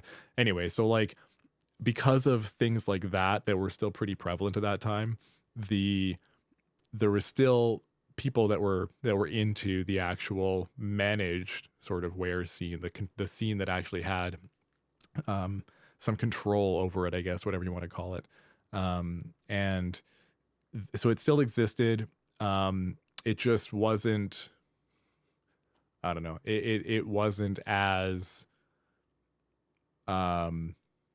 like Hollywood, I guess, as some of the stuff that we've watched at that point anymore. But it was still fascinating, still working along like clockwork behind the scenes with the scripts and automation and all this stuff happening, and still producing high quality, rips of movies and music and software that would sometimes make its way into places like Napster, like we have here, and other programs. And sometimes just the people who in the know would be the ones who get the release, right? And then, and then, like I mentioned, BitTorrent became much more popular.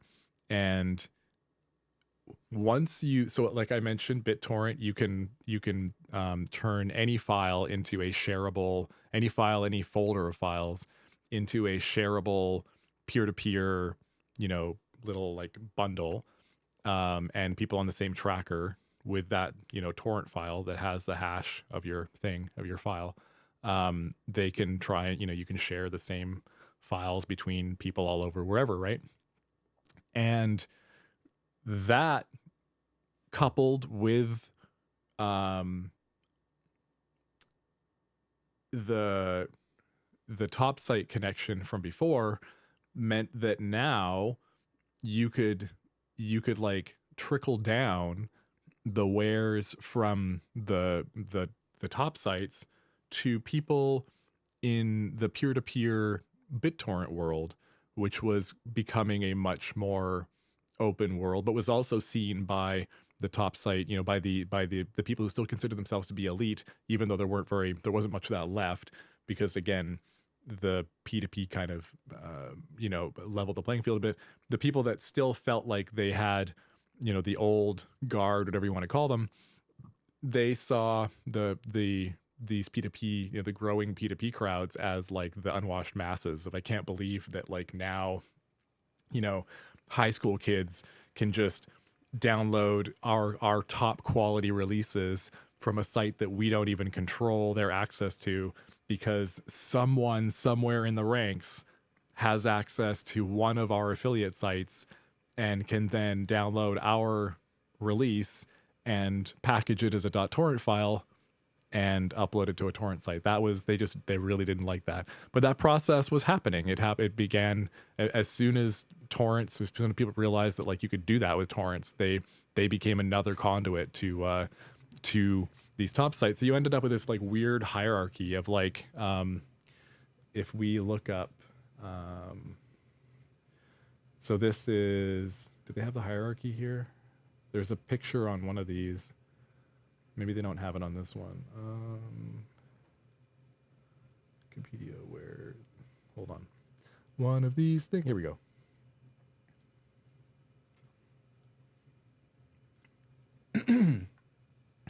So you ended up with this hierarchy that changed from this to be a little bit more like a pyramid at the bottom, because the sites are no longer like, the sites became not just other FTP affiliates, but like torrent sites. And because torrent sites were easy enough to stand up, and because the torrent tracker was very easy to stand up, if you had access to other people's releases, you could bundle those up on your own torrent site and offer it through your site. So as soon as like one torrent site offered, quality stuff from a top site, suddenly all these other torrent sites could easily get, if they had one friend on another torrent site, like they can get all the same stuff just through, like you didn't have to have the invite all the way to the top site anymore. You just had to have, a torrent site that you could be a friend of. But it was just, torrent sites were so much more easier to get on. They were so much more popular. You had high school kids literally standing them up because the infrastructure is pretty cheap to host a website. If you're not expecting, thousands and thousands of visitors, then, it's still fairly cheap to run a website. And the software, to the tracking part of the software, is also fairly low maintenance, low bandwidth, because the real bandwidth comes from the peer-to-peer aspect of them exchanging the files with each other. So all you have to really do is in order to stand up your own version, is find an active current torrent site that has, some games and movies that you want, download those, bundle those into a new torrent file, host those new torrent files on your site, and voila, you are now running your own torrent Warez website. I mean, it sounds very, like I'm glossing over a lot in some ways, but also not necessarily a lot in other ways, because a lot of these were fly-by-night operations that didn't put any effort into their site, and others were very advanced that had, the whole back end, multiple, load balancers and databases and all that kind of stuff. So instead of just being a straight line right here down around sites, it started to branch out into sites being torrent sites and other peer-to-peer and other stuff that wasn't invite only. So this just became, and so the leechers just became like literally grandma could get a movie easier than buying one. Grandma could get a movie on a torrent site or a peer-to-peer program faster and easier than like getting it from the video store. Like it was wild for, I mean, it's still pretty wild now, but it was a wild change in the landscape. And the race was still there, but the race was now, you had, man, it got wild. So you would still have, see if we can find a copy of, I had a screenshot somewhere, one sec. Yeah, okay, hold on. Oh, but I don't have a screenshot of...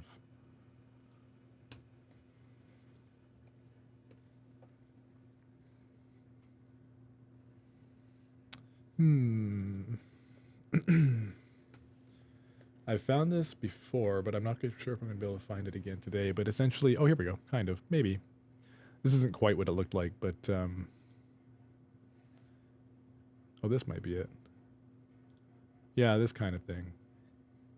Oh, I don't know where the picture went.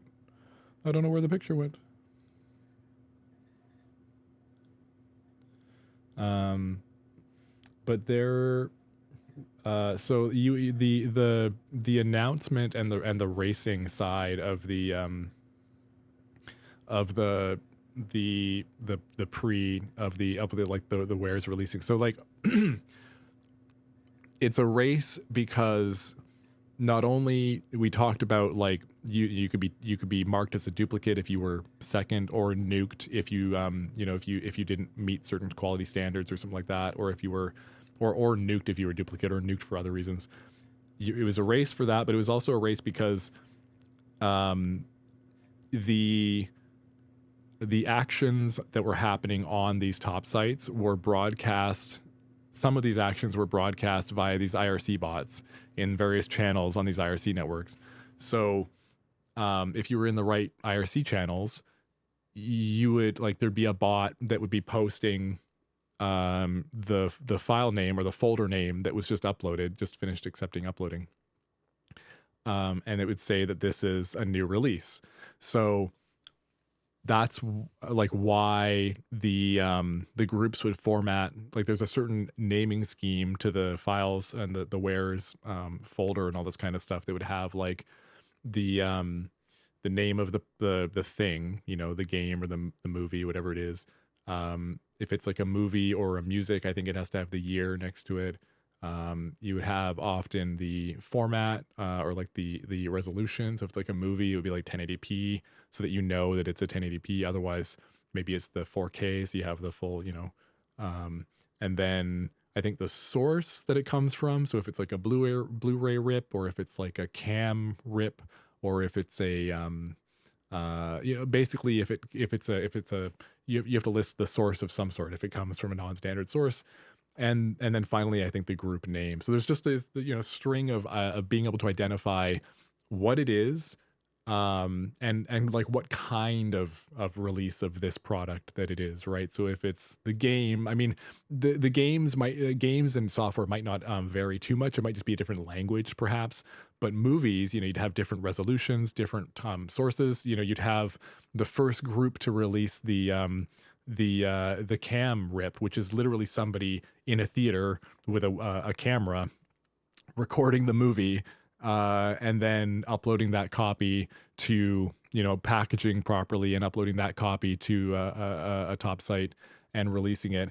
It would say cam, you know, and it would be a terrible quality, but it's literally the first attempt at seeing that movie in theaters. And people sometimes be desperate, you know, to see the movie within a day or two of it coming out in theaters. You could usually find a cam rip pretty quick, right? It would be the worst quality. The sound would be theater sound, as if you're like sitting in the theater. Like it'd just be terrible sound, right? But people would go for that. That was a thing. But it would say what it is in the file name. So you would see that the bot would post this folder got uploaded. So like, you know, I don't know, fun facts about Tigwick 123 by this group. You know, it would just have that file name, and that would say this folder was just uploaded to our top site. And it's a way to say this release, you know, this new movie or music or game is here. It's available. You can download it now. And that's like a go signal for all the couriers, right? It's like, here's the new content, go do your job. And the couriers have to spread the content. So the couriers are employed. The couriers they're like, well, they're usually not paid, but they are paid with access, essentially, to distribute from an affiliated top site to other sites. And so before the advent of the torrent stuff, it was just other FTP sites. So you would have access to a specific top site, just an FTP site, but an FTP site with a bunch of wares on it. And when you see new releases, your job is to immediately FXP, which is like basically a server to server transfer. Ideally you do an FXP from, you know, your top site to one of these other these affiliates. And the best couriers would be setting up automated scripting and stuff, so that as soon as they saw either like, they would be either constantly logging into the top site and just auto checking, or they would have something set up that like looks for the bots announcement, like I mentioned, the fact that it like posts in the IRC channel about that, right? So they would be looking for that, and then they would immediately go check the FTP site, the top site, find something they hadn't synced before, and immediately start their scripts to go like send that to all the affiliates. And then the affiliates would have a copy of it, and the affiliates might have their own couriers that send to other places, or the affiliates might just be dump sites, or I don't know, they could it's just like you just don't know, because it's just somebody who is affiliated with your top site, and your top site is usually run by a larger group. There's all these like weird nuanced things, like everybody had their own thing going, but that's just like a piece of it. So yeah, like if you were a courier, you know, you'd be rewarded with obviously access to the same stuff that you're moving around and the top site. So you'd have like upload credits, and you have to maintain ratios sometimes. So like some places you'd have to make sure that like you're sending twice as many bytes as you're receiving, or maybe kilobytes or megs, whatever it's going to be, right? So you'd have to be sending more in order to get more back. I don't know, all sorts of stuff like that. And the torrent sites, it'd be the same kind of thing. It's just you'd end up with a your courier for the torrent site would be, as soon as they see the pre, they go grab the release, package it, and upload that torrent file immediately to the website. And there's not a lot of work involved. Like the group has already done all the work for you in the release that you're downloading from the site. It's like we've seen examples. Here we go. So this is literally an example of what you might see on somebody's site. But it's like you have the NFO file, and you have all the RAR files, the various pieces of the RAR file. So this is a scene standard to split up the download into all these different pieces, so that even somebody on a crappy connection can at least download a piece at a time and have an entire segment that you can then piece back together with the CRC file and this kind of stuff. So instead of having one massive file that you're getting stuck on, and if you download a quarter of it, you have to have some way of figuring out how much of that quarter you actually downloaded. I mean, RAR, this was when like RARs and zips and everything were like, they had this ability to split them up to fit on a disk very easily. You just set an arbitrary file size of whatever you want them to be, and it will basically like make sure that every single iteration is that file size until it reaches the entirety of whatever it's compressing.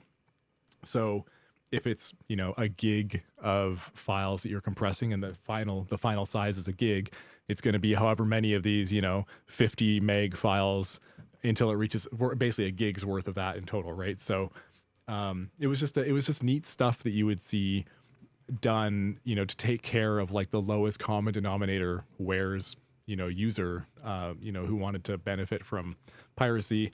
This is to take care of you. It looks clunky, but the fact that they're split up this way means that you have a better shot at eventually downloading all of it on your crappy connection than you would if it was like one giant file and that kind of stuff. So just some neat stuff there. But this is what it would look like, right? You would have the folder, and you would just grab the whole collection. And then using, your BitTorrent client would often just have a very simple, create torrent from this folder. Yes. Okay. And then all you have to do is immediately upload that. And you would just script that process too. So you would always be checking the top site for the latest releases. If there's a new release, immediately download. And then as soon as it's done downloading, create the torrent file automatically, and then immediately upload the torrent file to the torrent website. And then you'd be obviously the first person seeding the torrent file for everybody else. And you might be tasked with uploading it to uploading it to a smaller FTP. Like you might be uploading it to another FTP for your group, so they can all like grab the same files or something like that. I don't know. Just like, but in my experience, it was just grabbing from the affiliate site and immediately creating a torrent file and then uploading the torrent file to the torrent website. And that's how we were providing, the goods at the time. But it was a weird era, because it was like you still had some of the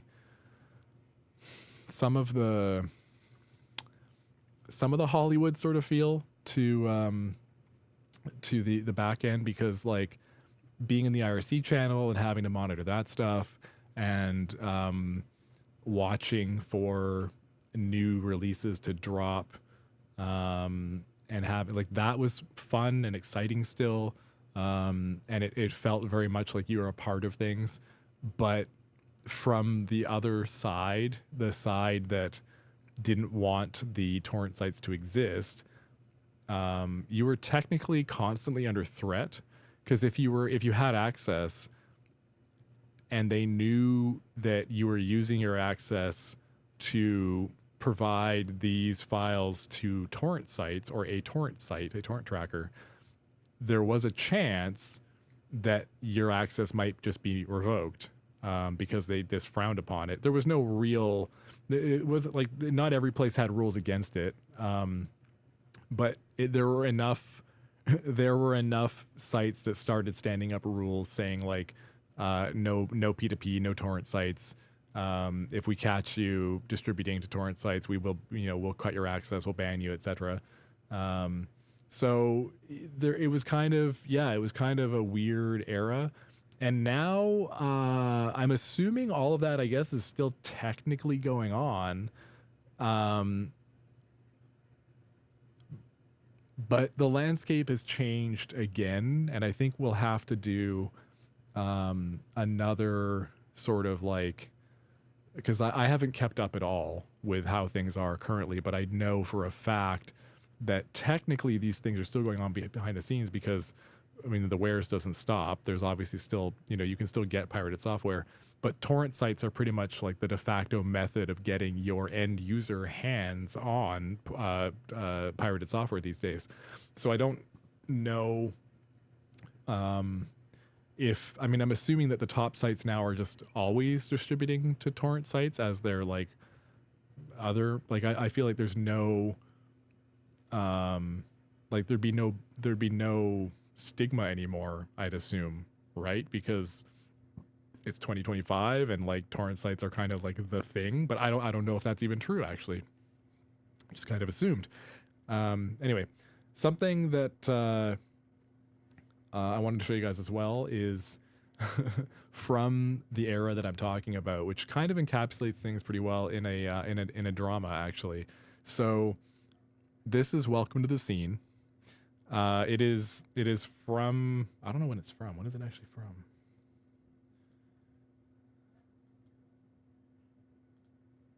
Is it actually still?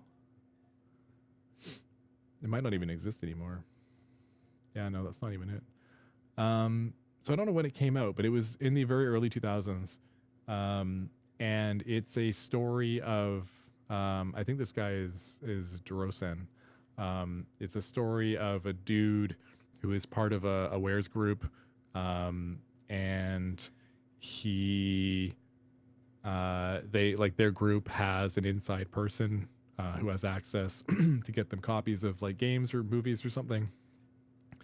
And the whole thing is played out via the webcam insert that we see there and IRC and AOL Instant Messenger and the FTP program that we saw and that kind of stuff. Like it's all as if he's actually, on a computer in that era for the purposes of like just being a nerd in that era. So I figured we could watch episode 1 and see how we like it. I mean, I just want to watch it again because this is just it's such an interesting like piece of lore that it's literally like it's like a TV show filmed in this sort of environment that I was in for at least. And then I have to change what I'm screen sharing.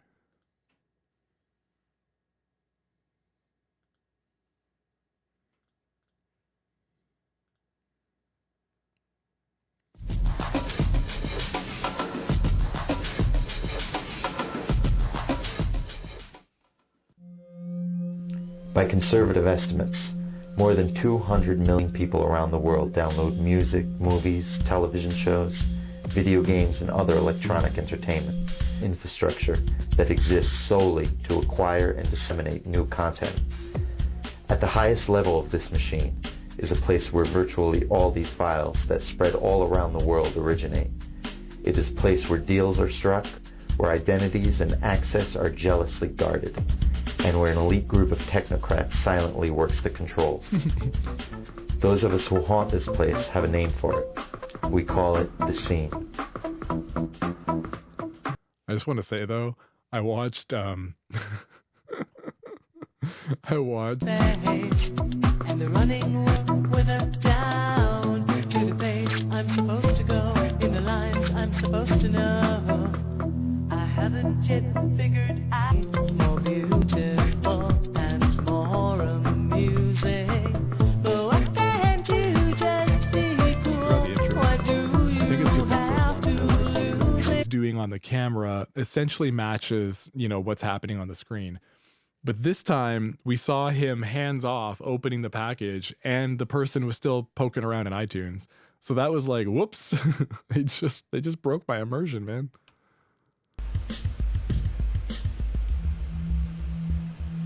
For a moment, I was going to be all coy about it, but I was chatting with Teflon before I even put the disc in my computer. He's on IRC, right?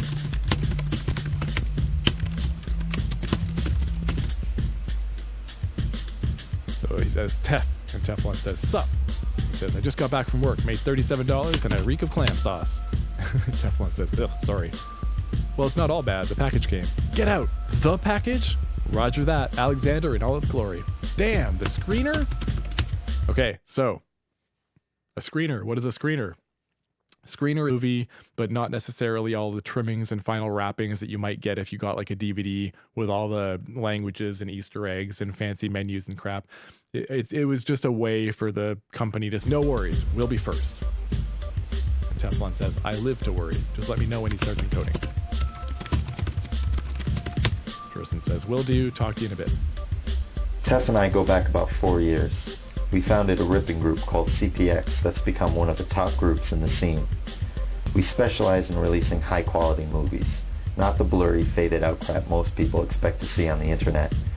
Our releases are like crystal-clear DVDs, and they can reach millions of people in under a week. Hey, it's me. What? I'm just gonna leave you guys for just a sec. I gotta it's bounce not that. I away. have to finish something. Look, I'm sorry, Lois. Look, I'll talk to you tomorrow, alright? Okay. Okay, you too. Bye.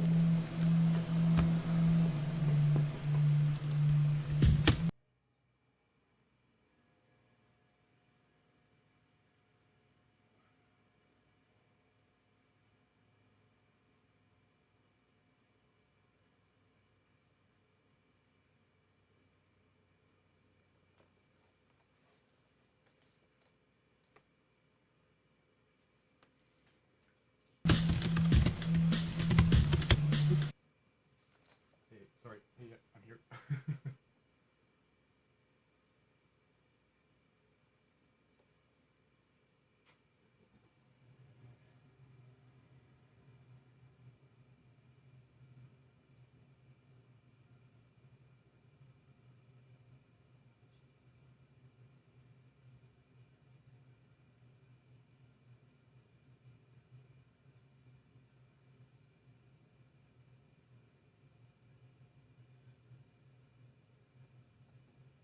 Okay.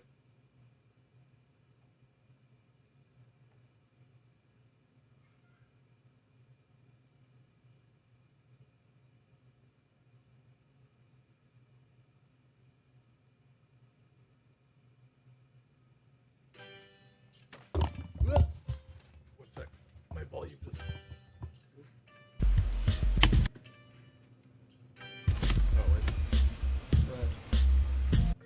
There we go. Sorry, I had an alarm set for right now.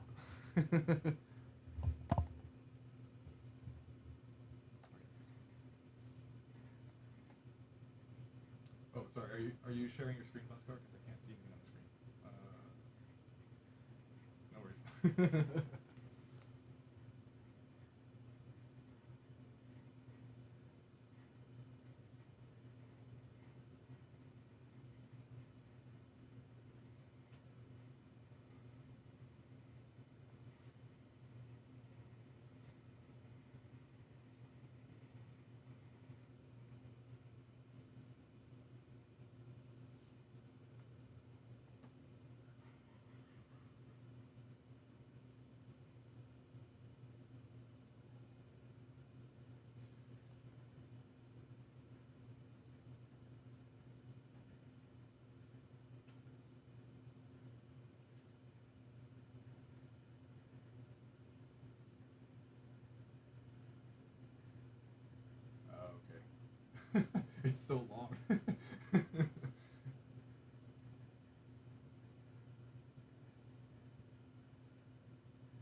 So, oh, I see. Okay. Yeah. Okay. Cool. And that's just for that's just the stage or non-Broadway for that stuff right now.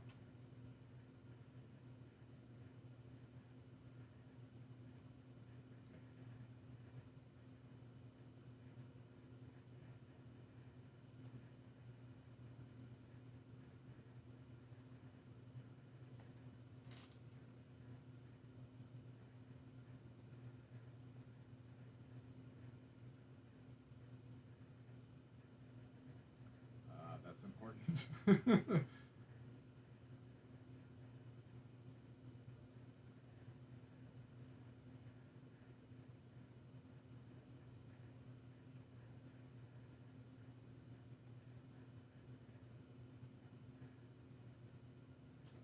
Oh, interesting.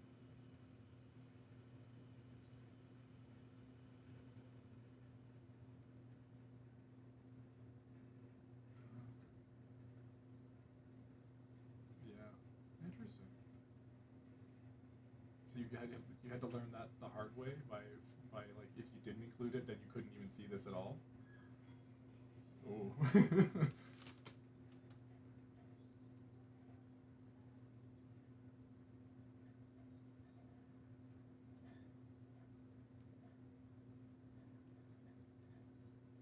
Mm.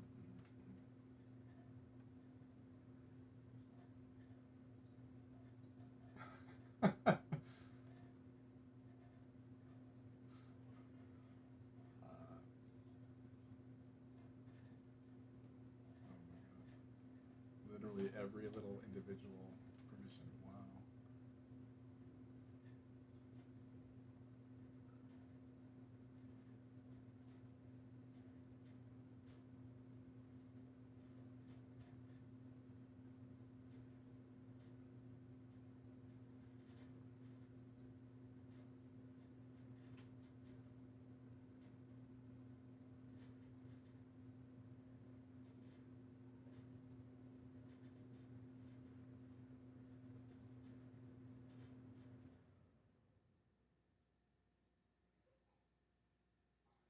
Ah, okay, okay, yeah, yeah,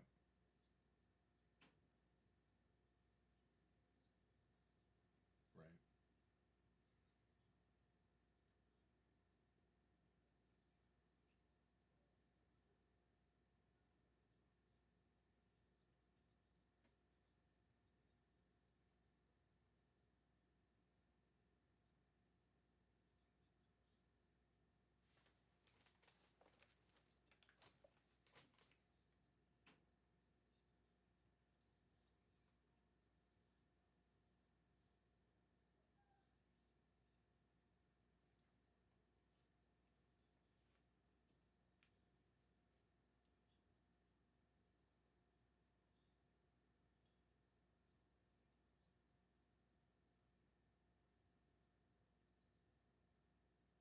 Hmm.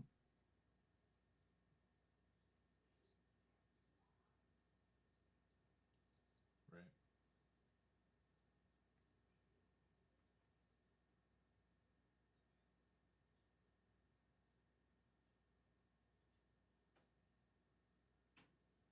Yeah. Yeah, I agree.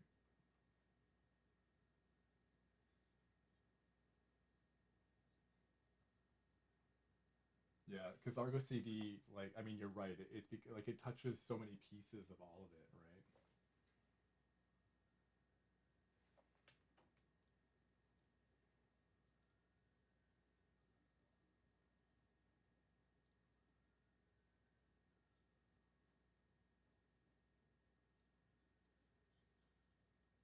Yeah, we usually don't. Yeah, need to worry about that too much.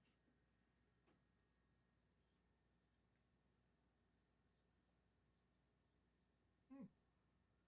Nice.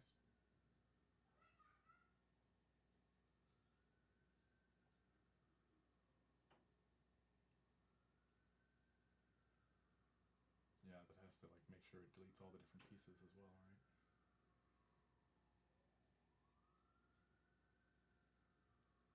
Mm.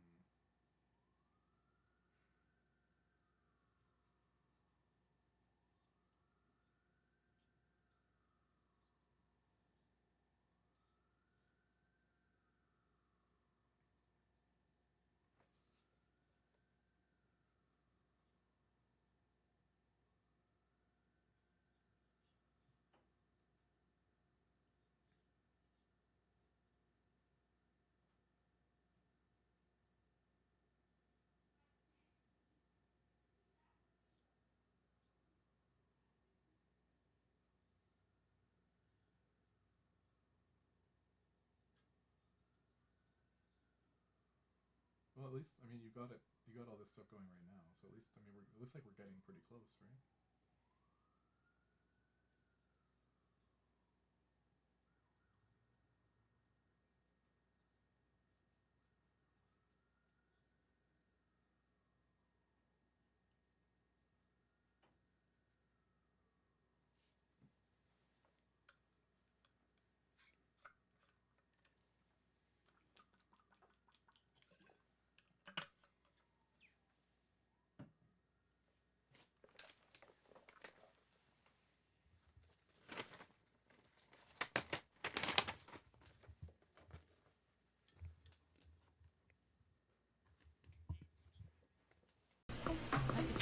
Preparing a feature film for release takes about 8 hours, an eternity for a bunch of people who are basically addicted to immediate gratification. I try killing some time, but as much as I want to wrap myself in the scene, the real world keeps intruding.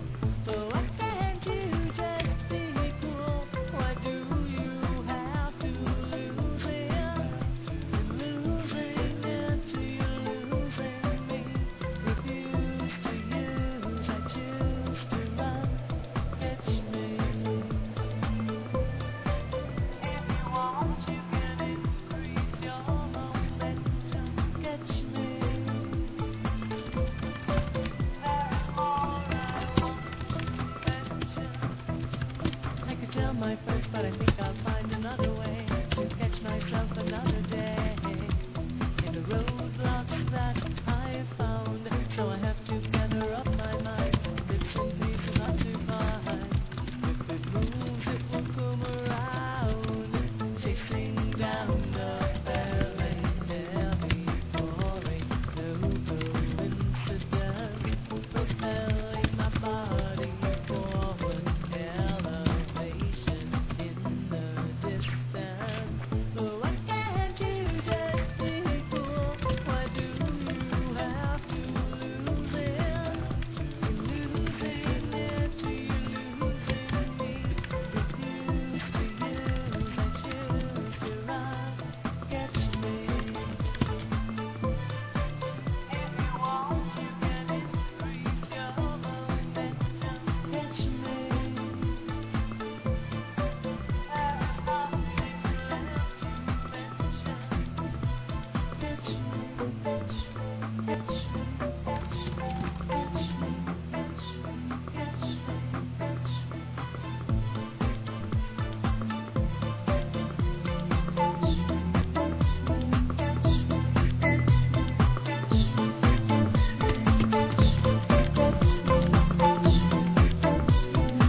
Almost there. For the longest time, I felt like I was living two lives. One was the guy you'd see on the street, lugging his books to class on a 10-speed bicycle. The other was head of one of the most powerful ripping groups in the scene, a group that distributes hundreds of millions of dollars in pirated entertainment content to a global audience. I could tell my friends, but they think I've lost it anyway, that this is just a passing phase, and the running will wither down to the place I'm supposed to go, in the lines I'm supposed to know. I haven't yet figured out that they all look at me, they let me go, and they watch me moving. This time I'll try to be more beautiful and more amusing. But why can't you just be cool? Why do you have to lose it? And losing it to you?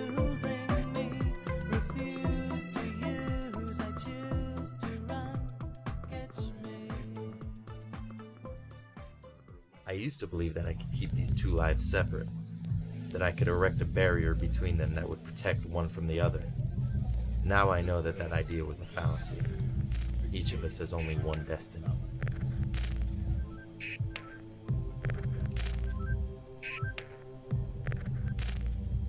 Hi, Mom. No, I was up. How's that? Well, did you talk to the doctor? Yes, Mom. I know you're trying, I know. Well, why doesn't he have a private room?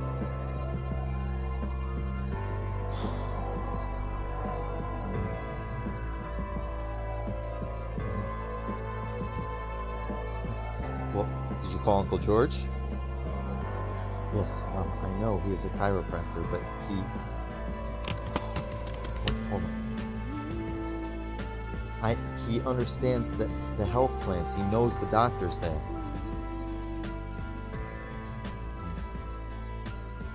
Alright, Mom, look, I will call the doctors after class, okay? Yes, you gave me his number the other day. Okay. Tell Dad I was thinking about him. Alright. No. Okay. Yes, Melissa's fine. Alright. Alright, I'll call you later. Goodbye.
In the scene, everything is about speed. Pyro and the others have spent the past 7 hours encoding and preparing the enormous 8GB file for the new movie The Incredibles. Now we're only a few steps from being ready to release.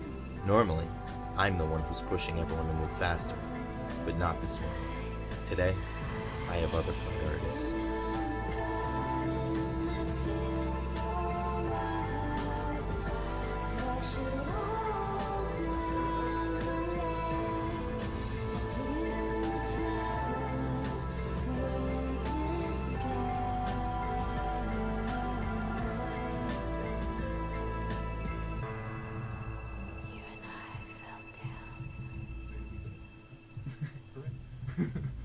One more vulnerability float.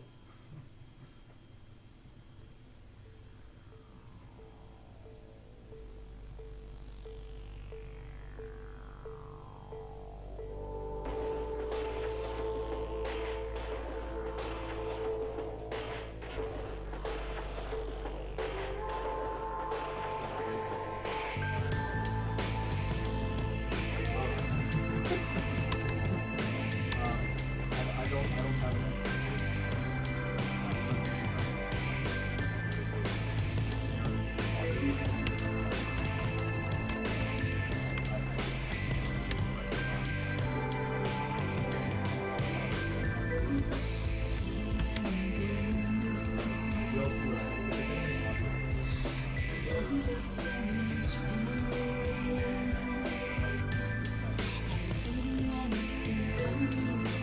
Tragedies are lost. Your brand you put it all on display. You put it all on the plate.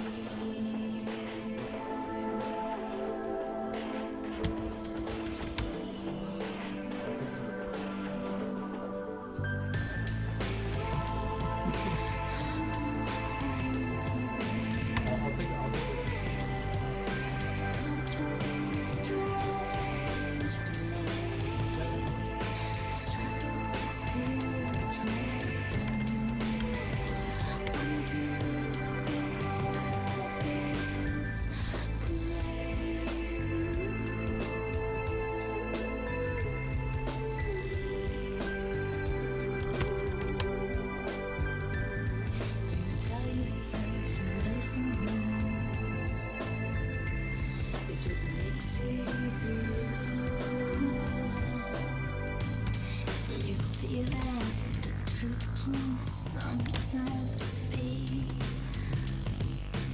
so much scary.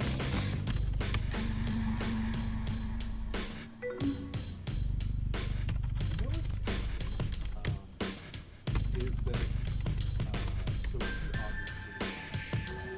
As you twist every beautiful flower you see, you're taken back by the sound. As the head drops to the floor, it seduces your selfish ego. but it's there.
What is it that you're thinking?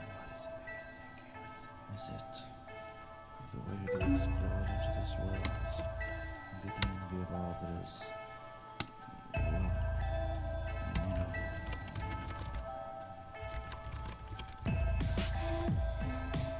Sinking underground, heaven, sinking under, heaven, sinking underground, heaven, sinking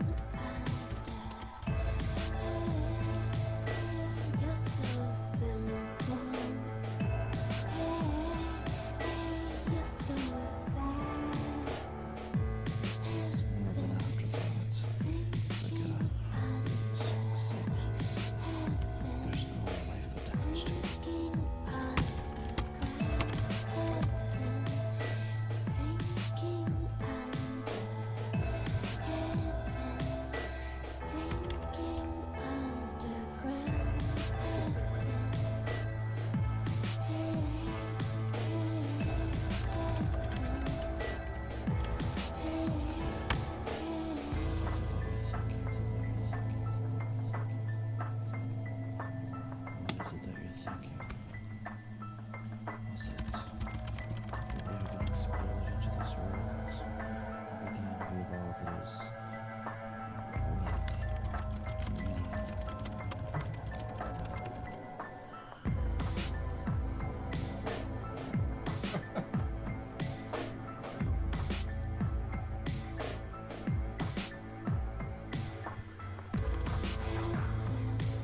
Sinking underground, heaven. Sinking underground, heaven. Sinking underground, heaven. Sinking underground. You take honest, then you deny it. You break bones with your silent mind. You take honest. Whenever a group releases something into the scene, it's customary to include a text file called an info that tells you how long the movie is, what format it's in, etc. Info files are read by millions of sceners around the world, along with members of the RIAA, MPAA, the feds, and increasingly, reporters.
Even though I've never met any of them in person, the guys in my group are my closest friends.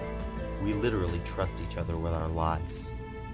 Conversely, the people who have just paid me are nameless, faceless, and soulless. A few hours after I deliver The Incredibles, bootleg DVDs will start appearing on the streets of several Asian countries. I tell myself that it doesn't matter. What I've done will delay my group's release, but it won't really change anything. All I've done is hasten things, given my new employer a leg up on a lucrative market. That's what I tell myself.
The scene is like an addiction.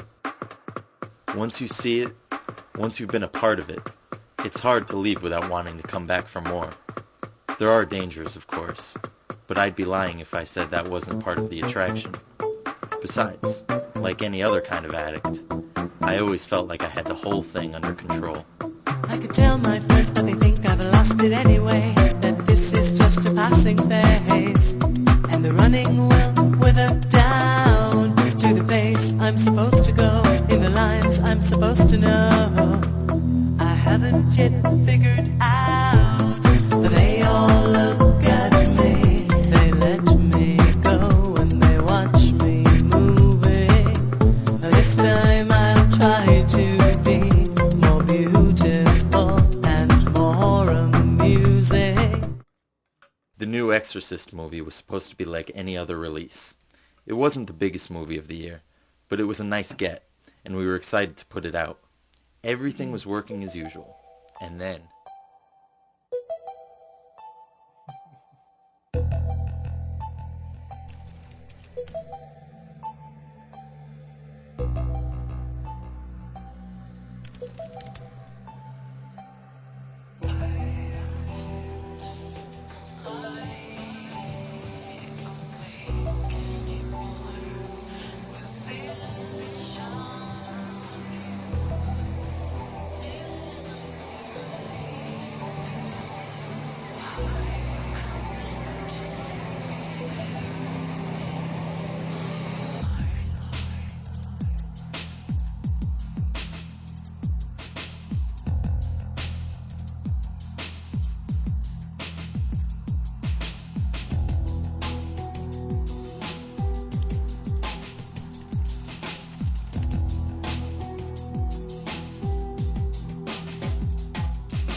Feeling unworthy, come entwine me.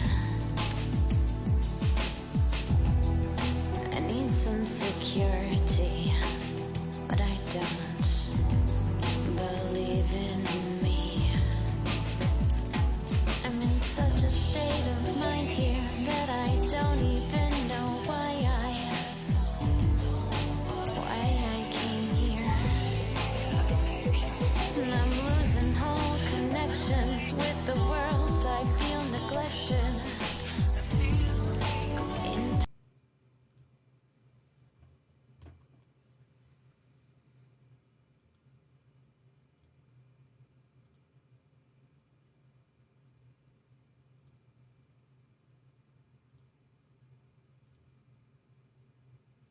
I'm back.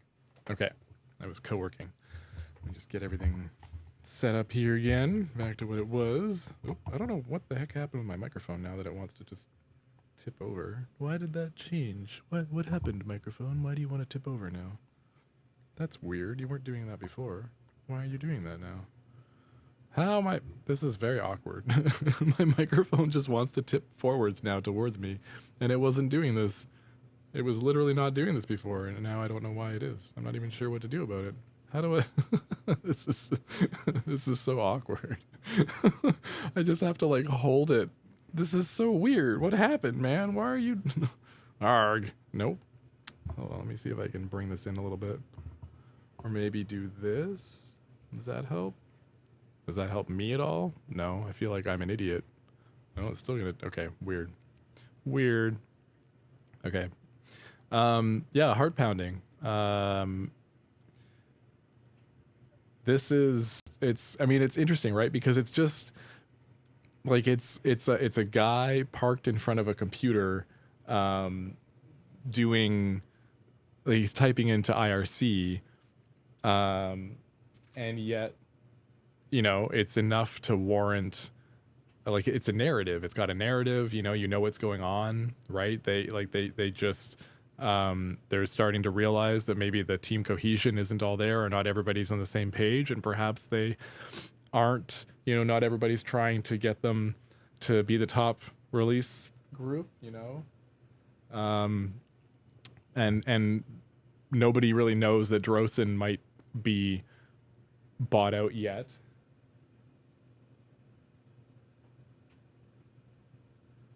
But they're eventually probably going to start realizing that something's up when the rest of them are, pretty adamant that they're not the ones that are screwing up what's going on, right?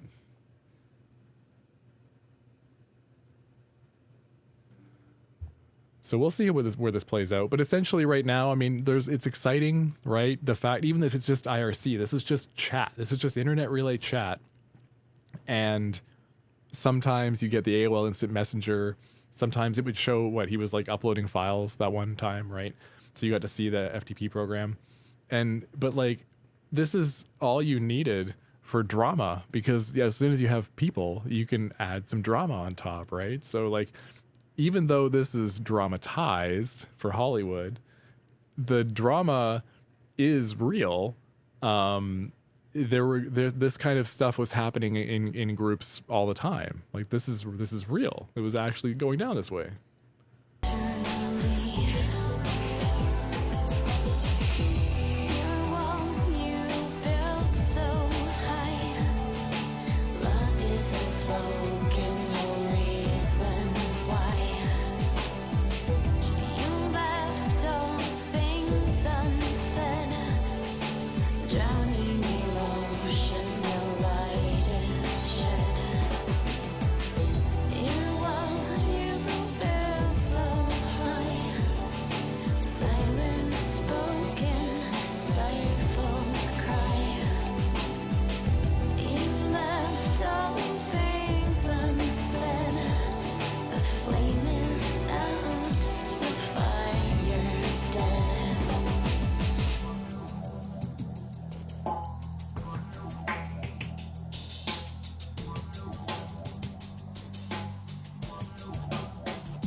Trooper works in a DVD manufacturing plant in LA. He supplies us with new product in return for act. So Trooper is their person on the inside, their guy on the inside. Trooper is their like connection, right? Their edge, their advantage. For access to the terabytes of pirated stuff we keep on our servers. It's reasonable for the guys in my group to suspect him, but I have a sinking feeling that the problem lies elsewhere.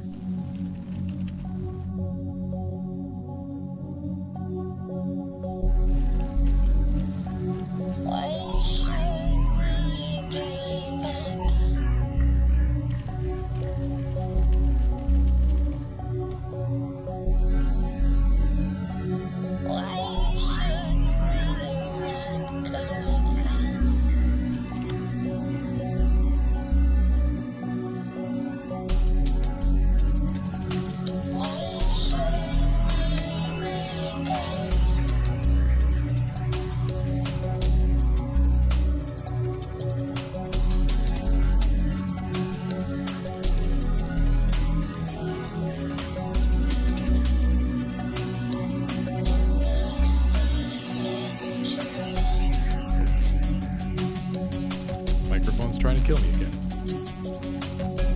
Wonder what happened.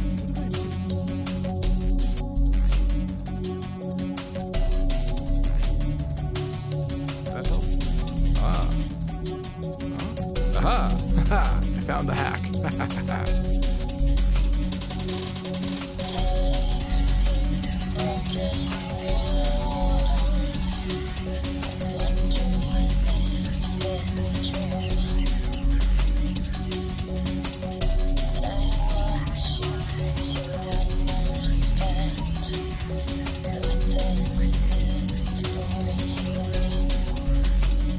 I love how, so like, in order for the story to play out linearly,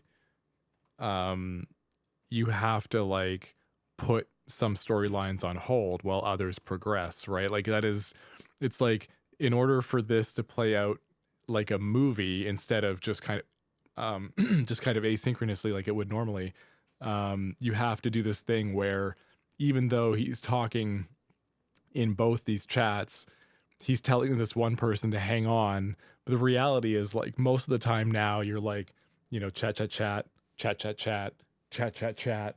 It's like the hold on is like you're just like you're typing to three people at once kind of thing, right? So I feel like it's just funny because I don't remember necessarily doing a lot of like asking some, like if I'm starting a conversation with somebody and they finally reply to me, I don't remember a lot of asking them to hold on while I finish typing my other message to this other person. It was just like, oh, finally, hey, they'll just see me typing and I'll finish my message to them next, or when they get back to me, I won't reply again until I ask them, until I have time to type out my message to them, right? There's no need to like placate them for the split second. This is very movie, like, the action is on this screen, pay attention to this screen, okay, now the action is on this screen kind of thing, right?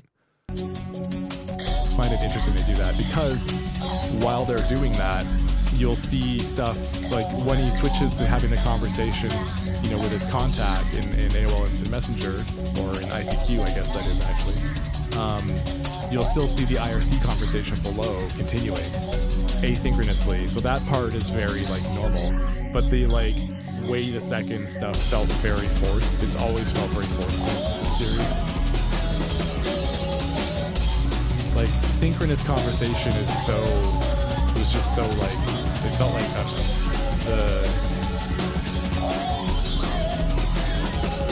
there's AOL. And the fact that he's got to move the windows so that you can see them, so they're not overlapping from the actual webcam window. So he has to like actually move it into frame, which also kind of kills your immersion. It's kind of fun.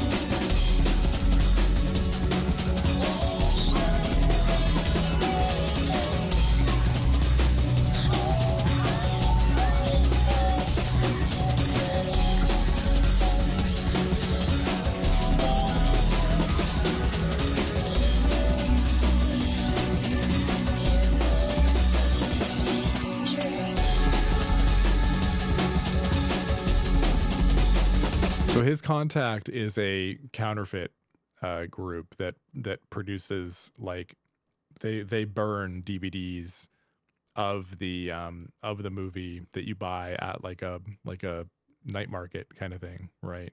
For $2.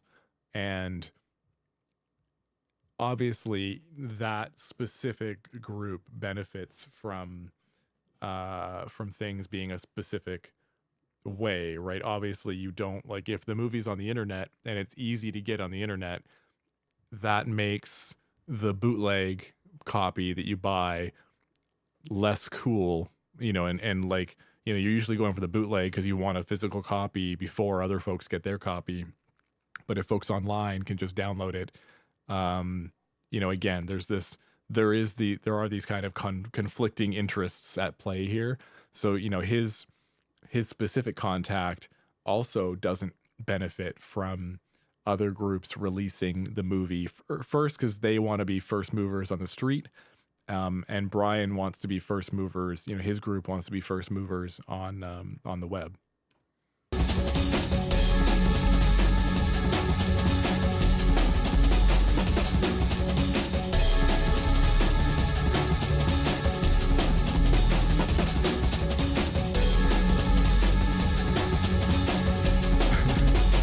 Is this me running IRC? No. So it's legit just a it's just a screen recording that they did as like as like part of the, so that the movie, the episodes of the show are like recorded via, I don't even know, like what was the program that everybody used to record their screens back in the day?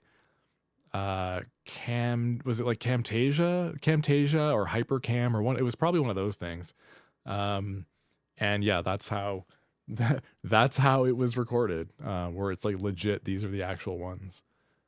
But fun fact, I am running IRC on my main computer right now. I am in one of those channels that lists the releases, just so I could make sure that like because I have a little game prototype I'm working on that also like prototypes those things. I wanted it to look as authentic as possible. So I've hung out in those channels to see what it looks like when the bot is announcing a new release. And I'm like, yep, mine looks exactly like that. It's pretty good, actually.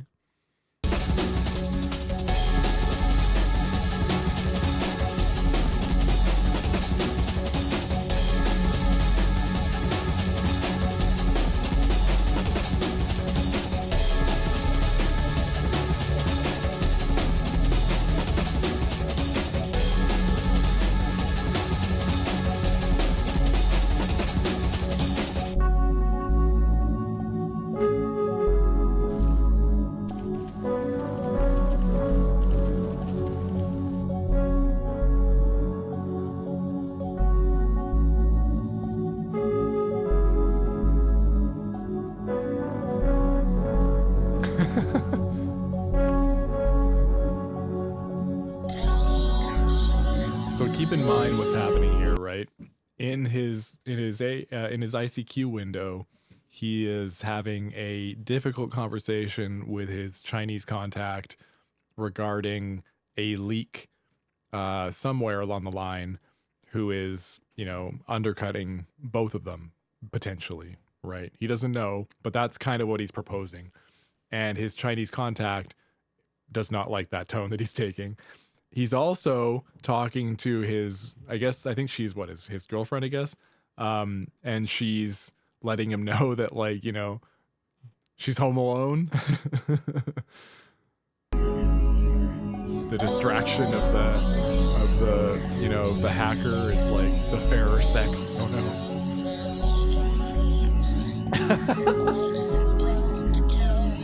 And he doesn't just jump up to go and like see her.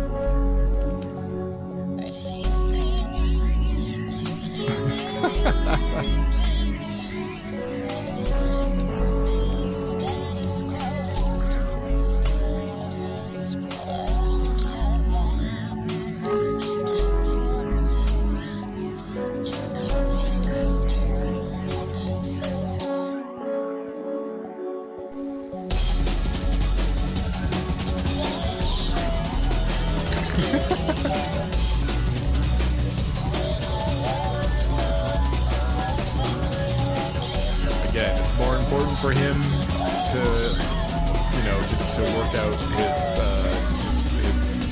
Warez situation.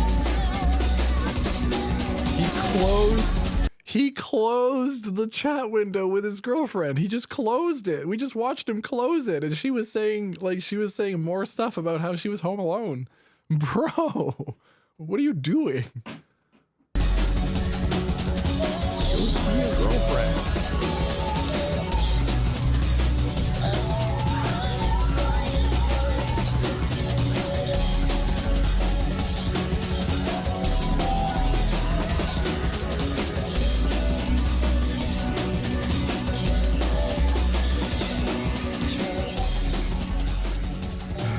Scene end. I have no way of knowing if Lucky Chi is telling me the truth. But he's right about one thing. It's not in his interest to have movies released early on the net. In fact, it's just the opposite. He wants to get his DVDs on the street before the movie is available anywhere else. I'm sure his operation can print and distribute them quickly. The question is, how quickly?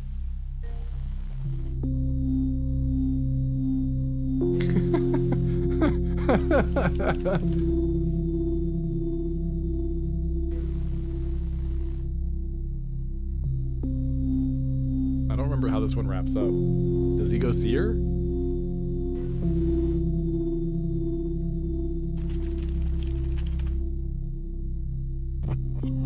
The sunset on your shoulders as you turned away. Orange and purple pieces, memories array. Green and yellow moments, the past is left behind.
What a throwback. Bro had a sidekick. It's like pre-BlackBerry. Like smartphone without the phone, but like had I don't know. It was like a weird smartphone pager-ish kind of. Anyway, old communication device. That's a throwback. It's like saying he probably has a Zune to play his music on.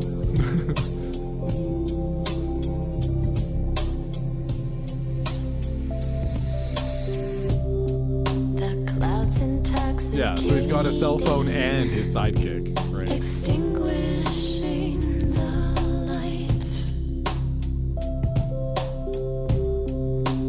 So he leaves, Taking the threshold. and chat continues because these people are just hanging out in the room, whether he's there or not. This is what happens, right? No trace of recognition. Emotionless debris. Nature's taken hold now, and the sky has set you free. Walking with the shadows, I'm giving up. I cannot fight this darkness. Calling for you. What? I'm heading down. Slowly withdrawing. Losing my way. Painted in hues of sadness. Aha! Ooh! For you. Things get juicy. Slipknot says so if you've been following along, Slipknot just said that they talked to somebody who knows the group that released The Exorcist under the noses of these guys, right? And they were under the assumption that the leak was their inside person at the CD plant or somebody else who had access to that. But it's sounding like the person who actually uploaded it first got their hands on a bootleg, and the bootleg ended up being like the actual release, which of course it was because Brian sold that copy to the Chinese bootlegger. So the bootleg ended up being the copy that got uploaded first, which basically reveals that the leak is like within their little tiny group for sure, because it was their copy. Like it's their version that got bootlegged and then uploaded as the other group's copy, right? That brings it all back. It all ties it all together now. Heading down. Walking with the shadows. I'm giving up. I cannot fight this darkness. Calling for you. I'm heading down. Yep. They're piecing it together. Oh no. Slowly Brian's gonna get found out. withdrawing. Losing my They're starting to realize that this person's probably like in their midst, right? hues of sadness. Yep.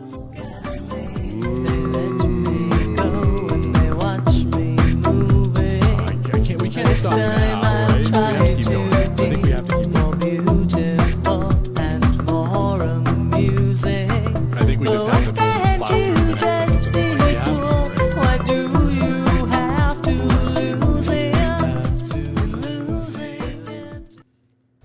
I have this dream sometimes that I'm out on the street. I'm making my way through an ocean of faces, but I'm safe because no one knows who I am. Any one of these people could be Coda or Pyro. And then, just Any like one that, of these people. I see Coda. He smiles and we come toward each other. But as we get closer, I realize that I don't really know what Coda looks like. Then I feel my stomach sink. Everyone on the street is staring at me. They all know who I am, and they all know what I've done.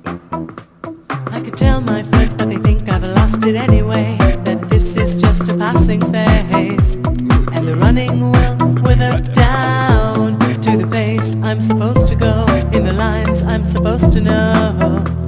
I haven't yet figured out. They all look at me, they let me go, and they watch me moving.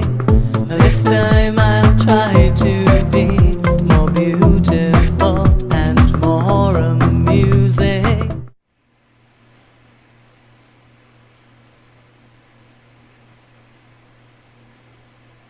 And they move the camera around.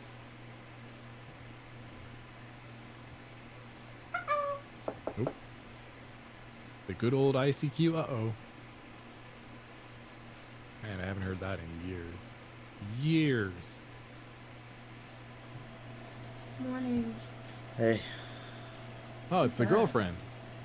nobody. You keeping secrets from me? I am a man of many secrets. I'm gonna get in the shower. You want some coffee? Yeah, great, thank you.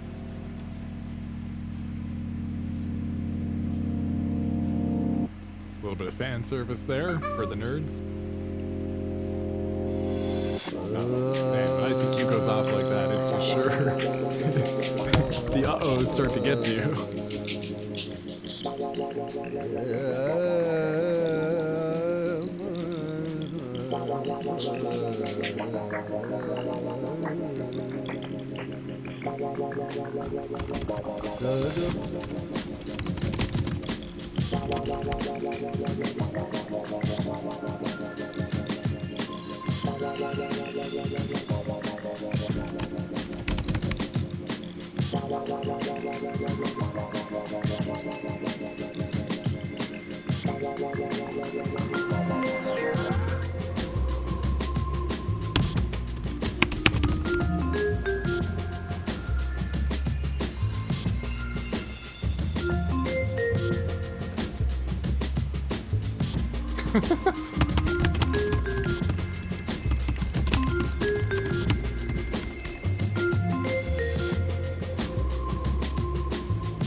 Yeah, thanks. I love the way that they've written I mean, it's fun, right? Because it's like usually when you're just talking to people, um, the weird, like tense discussion with your like mob connection in China sort of feel wouldn't really be there on like an internet conversation. I mean, I don't even know if you'd really get the tone coming through in maybe like an email, but so in order for it to like really feel like you're having that tense, discussion, he has to, the contrived sort of, well, please tell your associates that I mean no disrespect. And it's like, who talks like that, right?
Wait. Is that his mom? Who was in earlier? Who was half naked if his girlfriend is on AOL Instant Messenger now? Isn't this the same? I'm so confused. Huh? I guess that was his mom?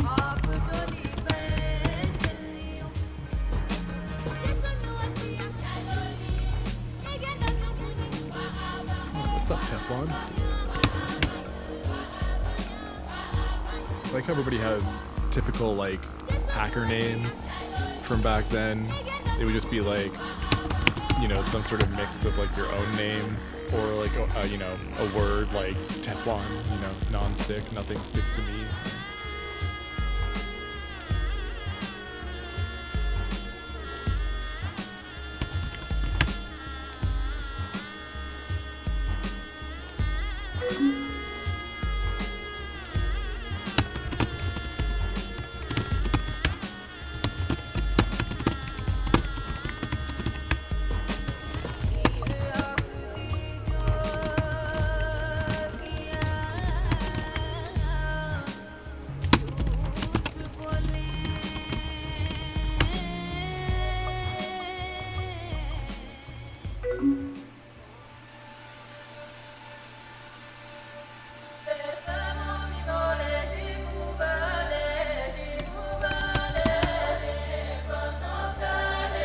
Package.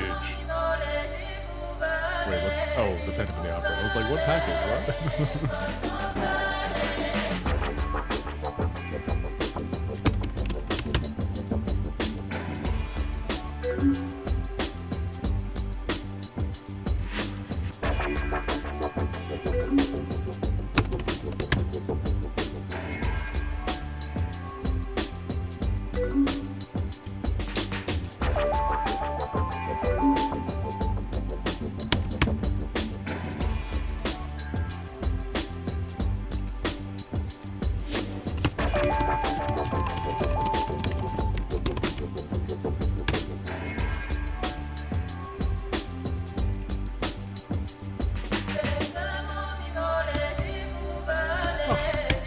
Blaming the courier? Come on, man. Don't just...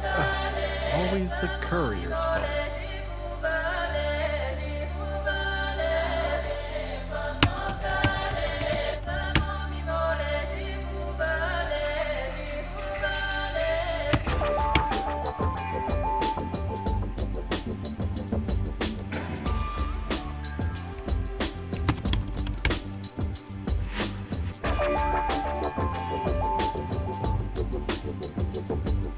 Teflon's onto him.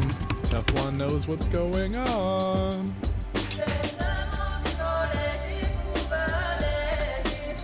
Right, so is this his mom? Thanks. This has got to be his mom, right?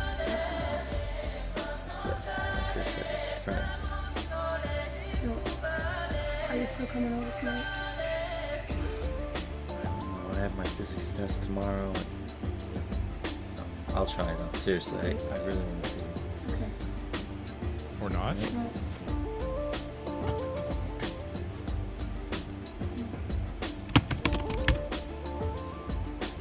I don't get it. I'm so confused. Thank you. Yeah, I'm like... I am lost as to whether...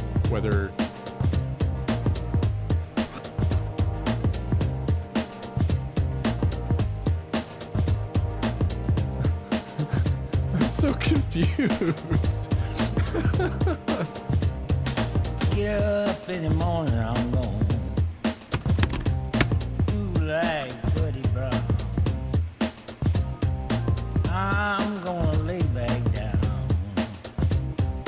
Worry all on your mind. Get up in the morning, I'm gone. Yeah, what about Trooper? Do like Buddy Brown. I'm gonna lay back down. Uh-oh. Worry all on your mind. But considering that Brian is the leak, I'm curious as to what Teflon found.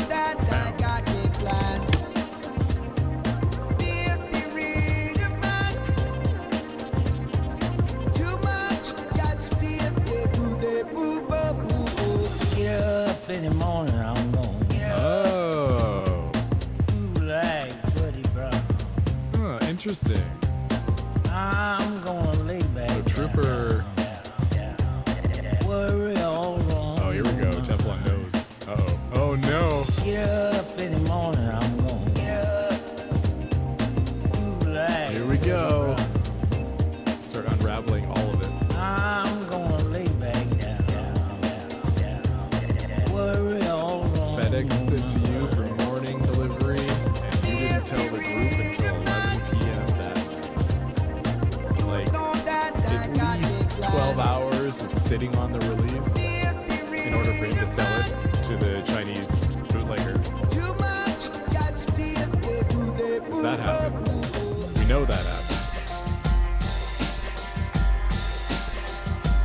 And Brian, you're crashing, Brian. You gotta say something.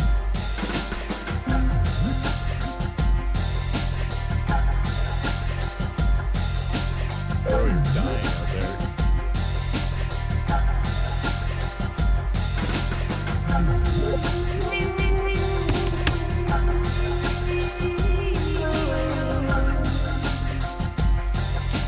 Right? Right. Yeah. Right? Nope. Yeah, what happened, Brian? What actually happened? Are you gonna have to tell Teflon the truth?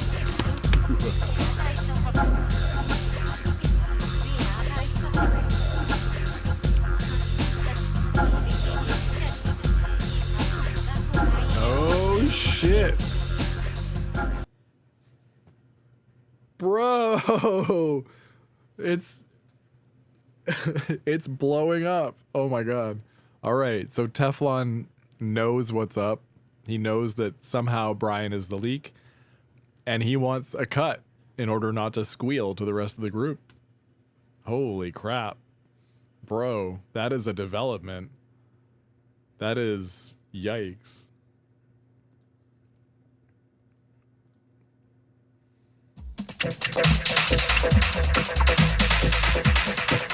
There are 20 of these? I don't remember there being 20 of these. I think at some point I just stopped caring about the plot.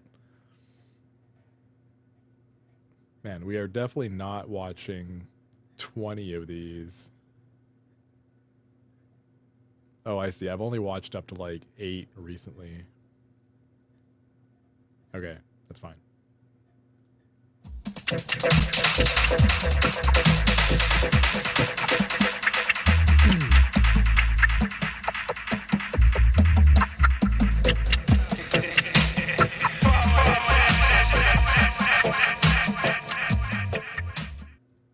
Started cruising BBSs in the mid-'80s on an Amiga with a 1200 baud modem. From there I worked my way onto IRC and Usenet. Now, at the age of 37, the scene considers me a gnarled old man.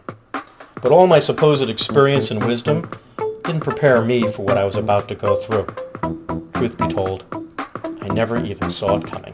I could tell my friends, but they think I've lost it anyway, that this is just a passing phase, and the running will wither down to the pace I'm supposed to go, in the lines I'm supposed to know. I haven't yet figured out, they all look at me, they let me go, and they watch me moving. This time I'll try to be more beautiful and more amusing.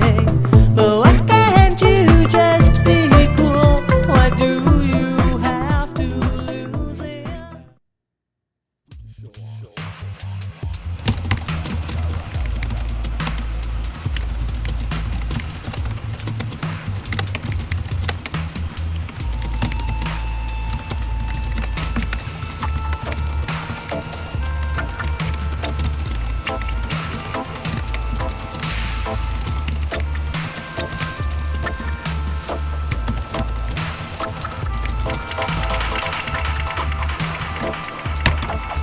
It's so weird being on the end of like the professional.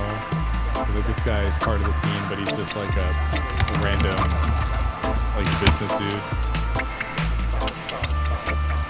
Oh, and this, may I introduce to you Teflon, the guy who just asked for a cut. This is him, the business guy.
Well, hey, Karen? Yeah, I know. I said I could make this weekend. No, I didn't forget. Look, I have not been ignoring you.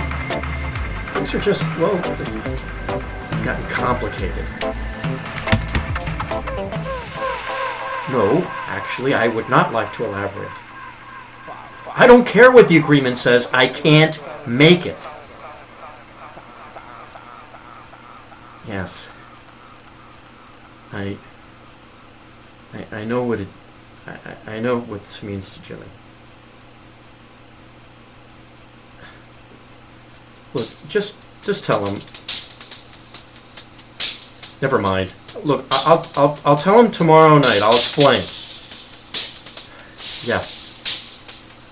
All right. Okay. Bye.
Larry.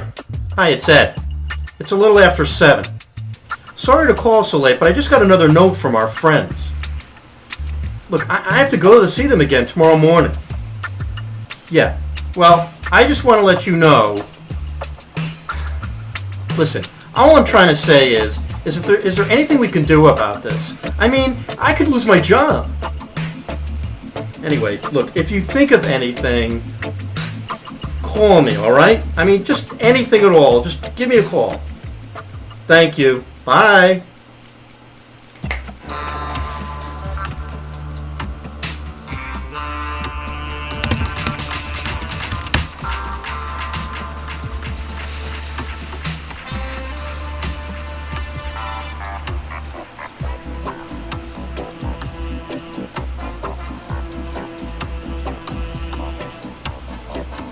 Behind the scenes.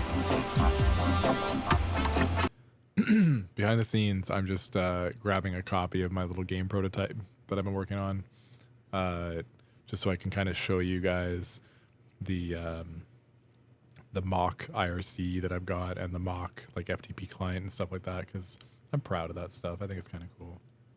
We'll check that out tomorrow.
What are you doing here?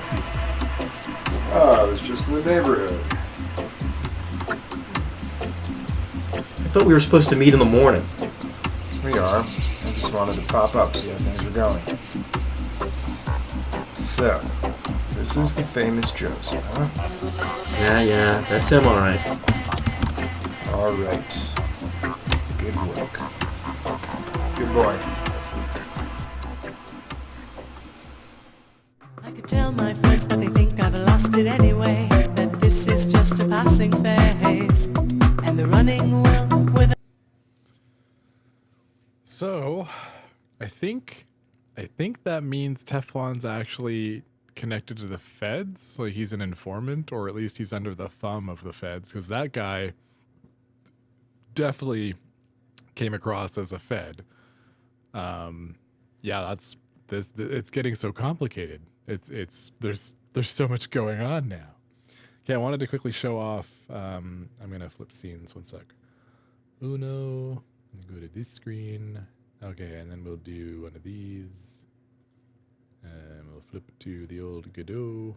That's not the right Godot window.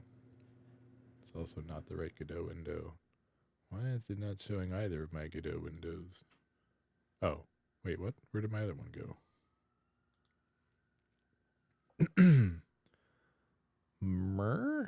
How does it show if I'm running the game? How do I get Ecamm to show? Oh, do I have to actually put it in frame? Uh-oh.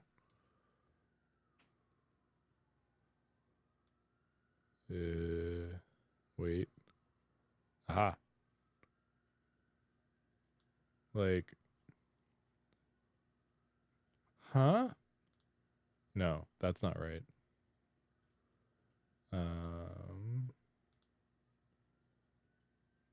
Okay, that kind of works, right? You see this?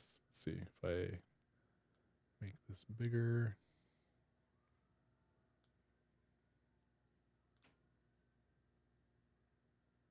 At some point, if I can make it bigger, there we go.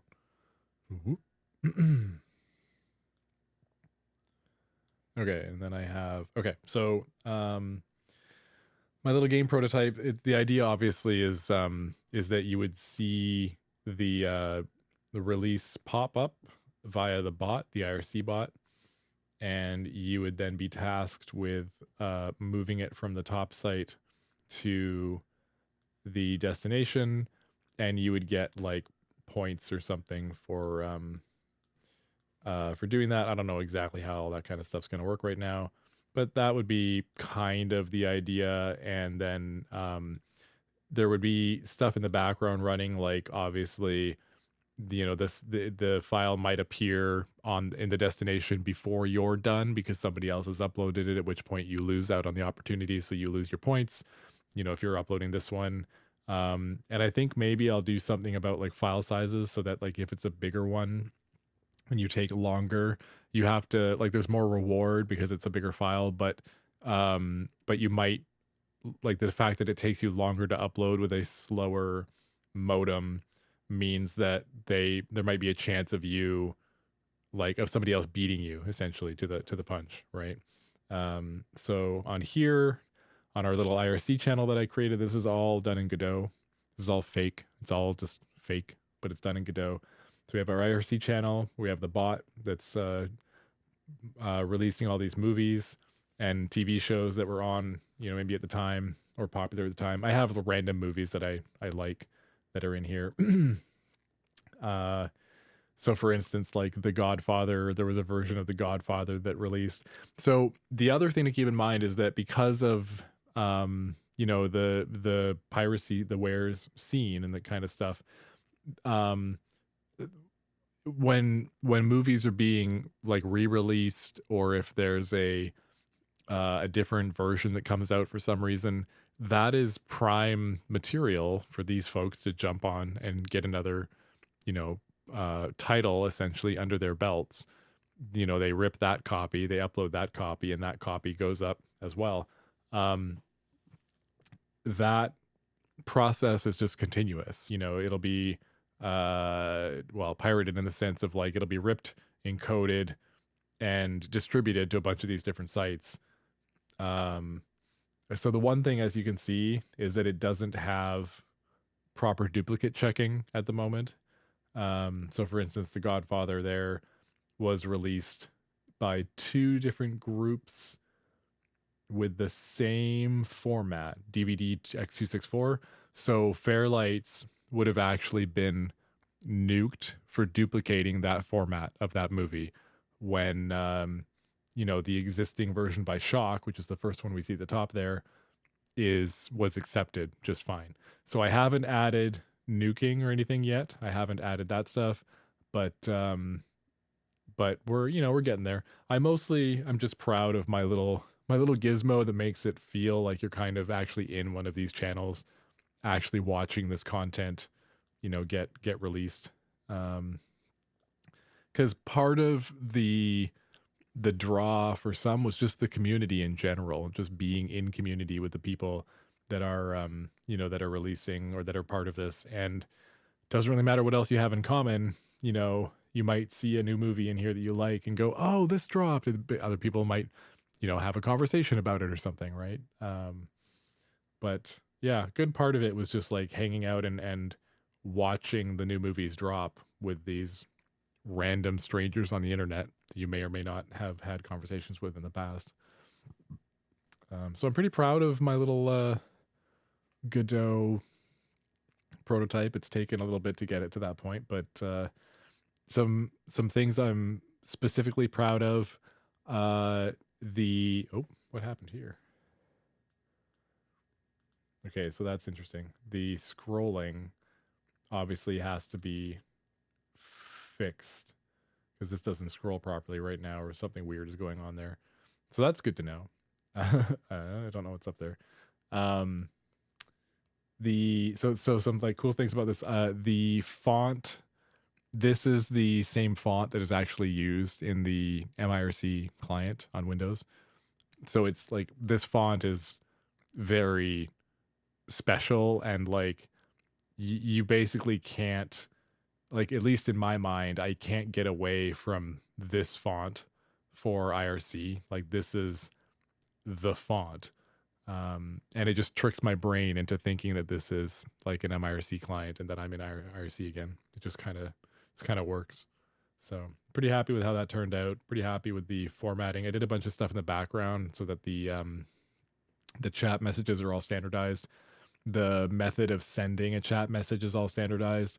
There is an IRC server technically running as like just there's just some code running in the background that manages the people, manages the chats, manages the channels, and therefore, like, technically you can create as many channels as you want.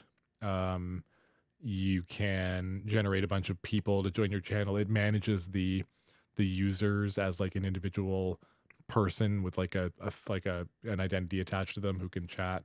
Just, a bunch of stuff to make it so that like the chatting itself feels authentic enough.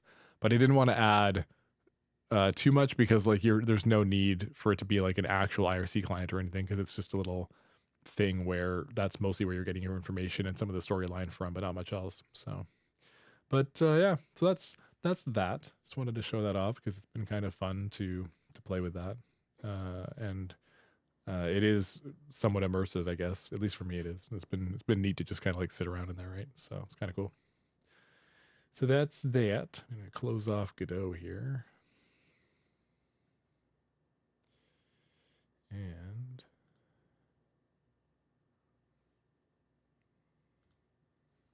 all right. So I'm just trying to see if I had one more thing queued up before we... Oh, I wonder if we can watch... How long are these? Yowza. 40 minutes? We don't have 40 minutes. We'll have to watch these next time.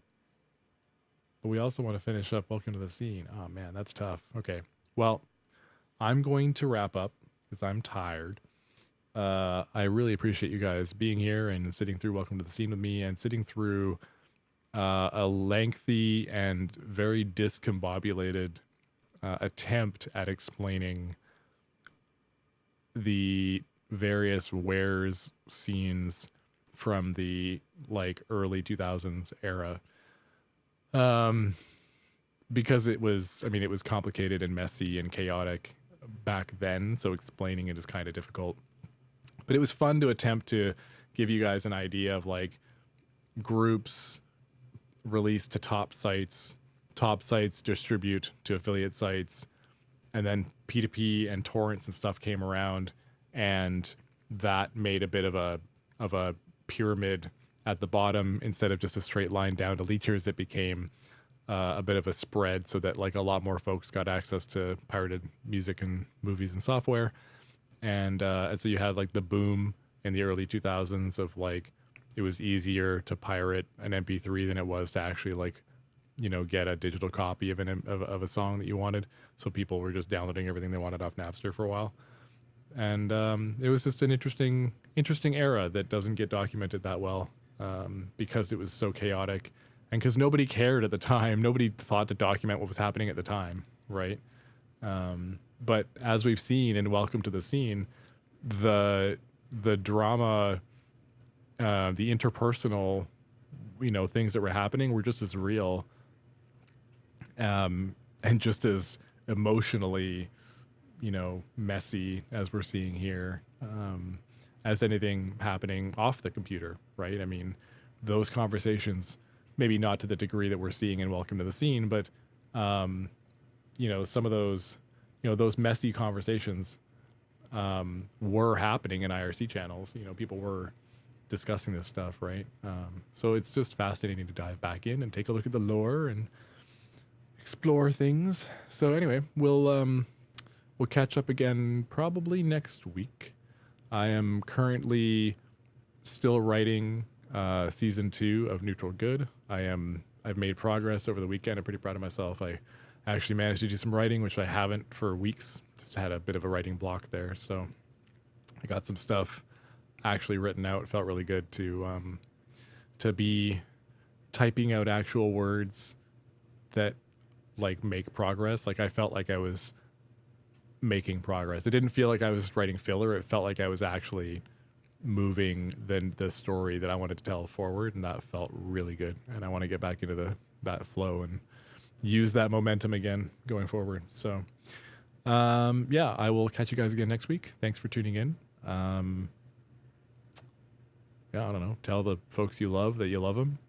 Yeah, I don't know. I don't usually have good advice on the going out phase of this part, but I'm terrible at goodbyes. So I appreciate all of you, and I will catch you next time.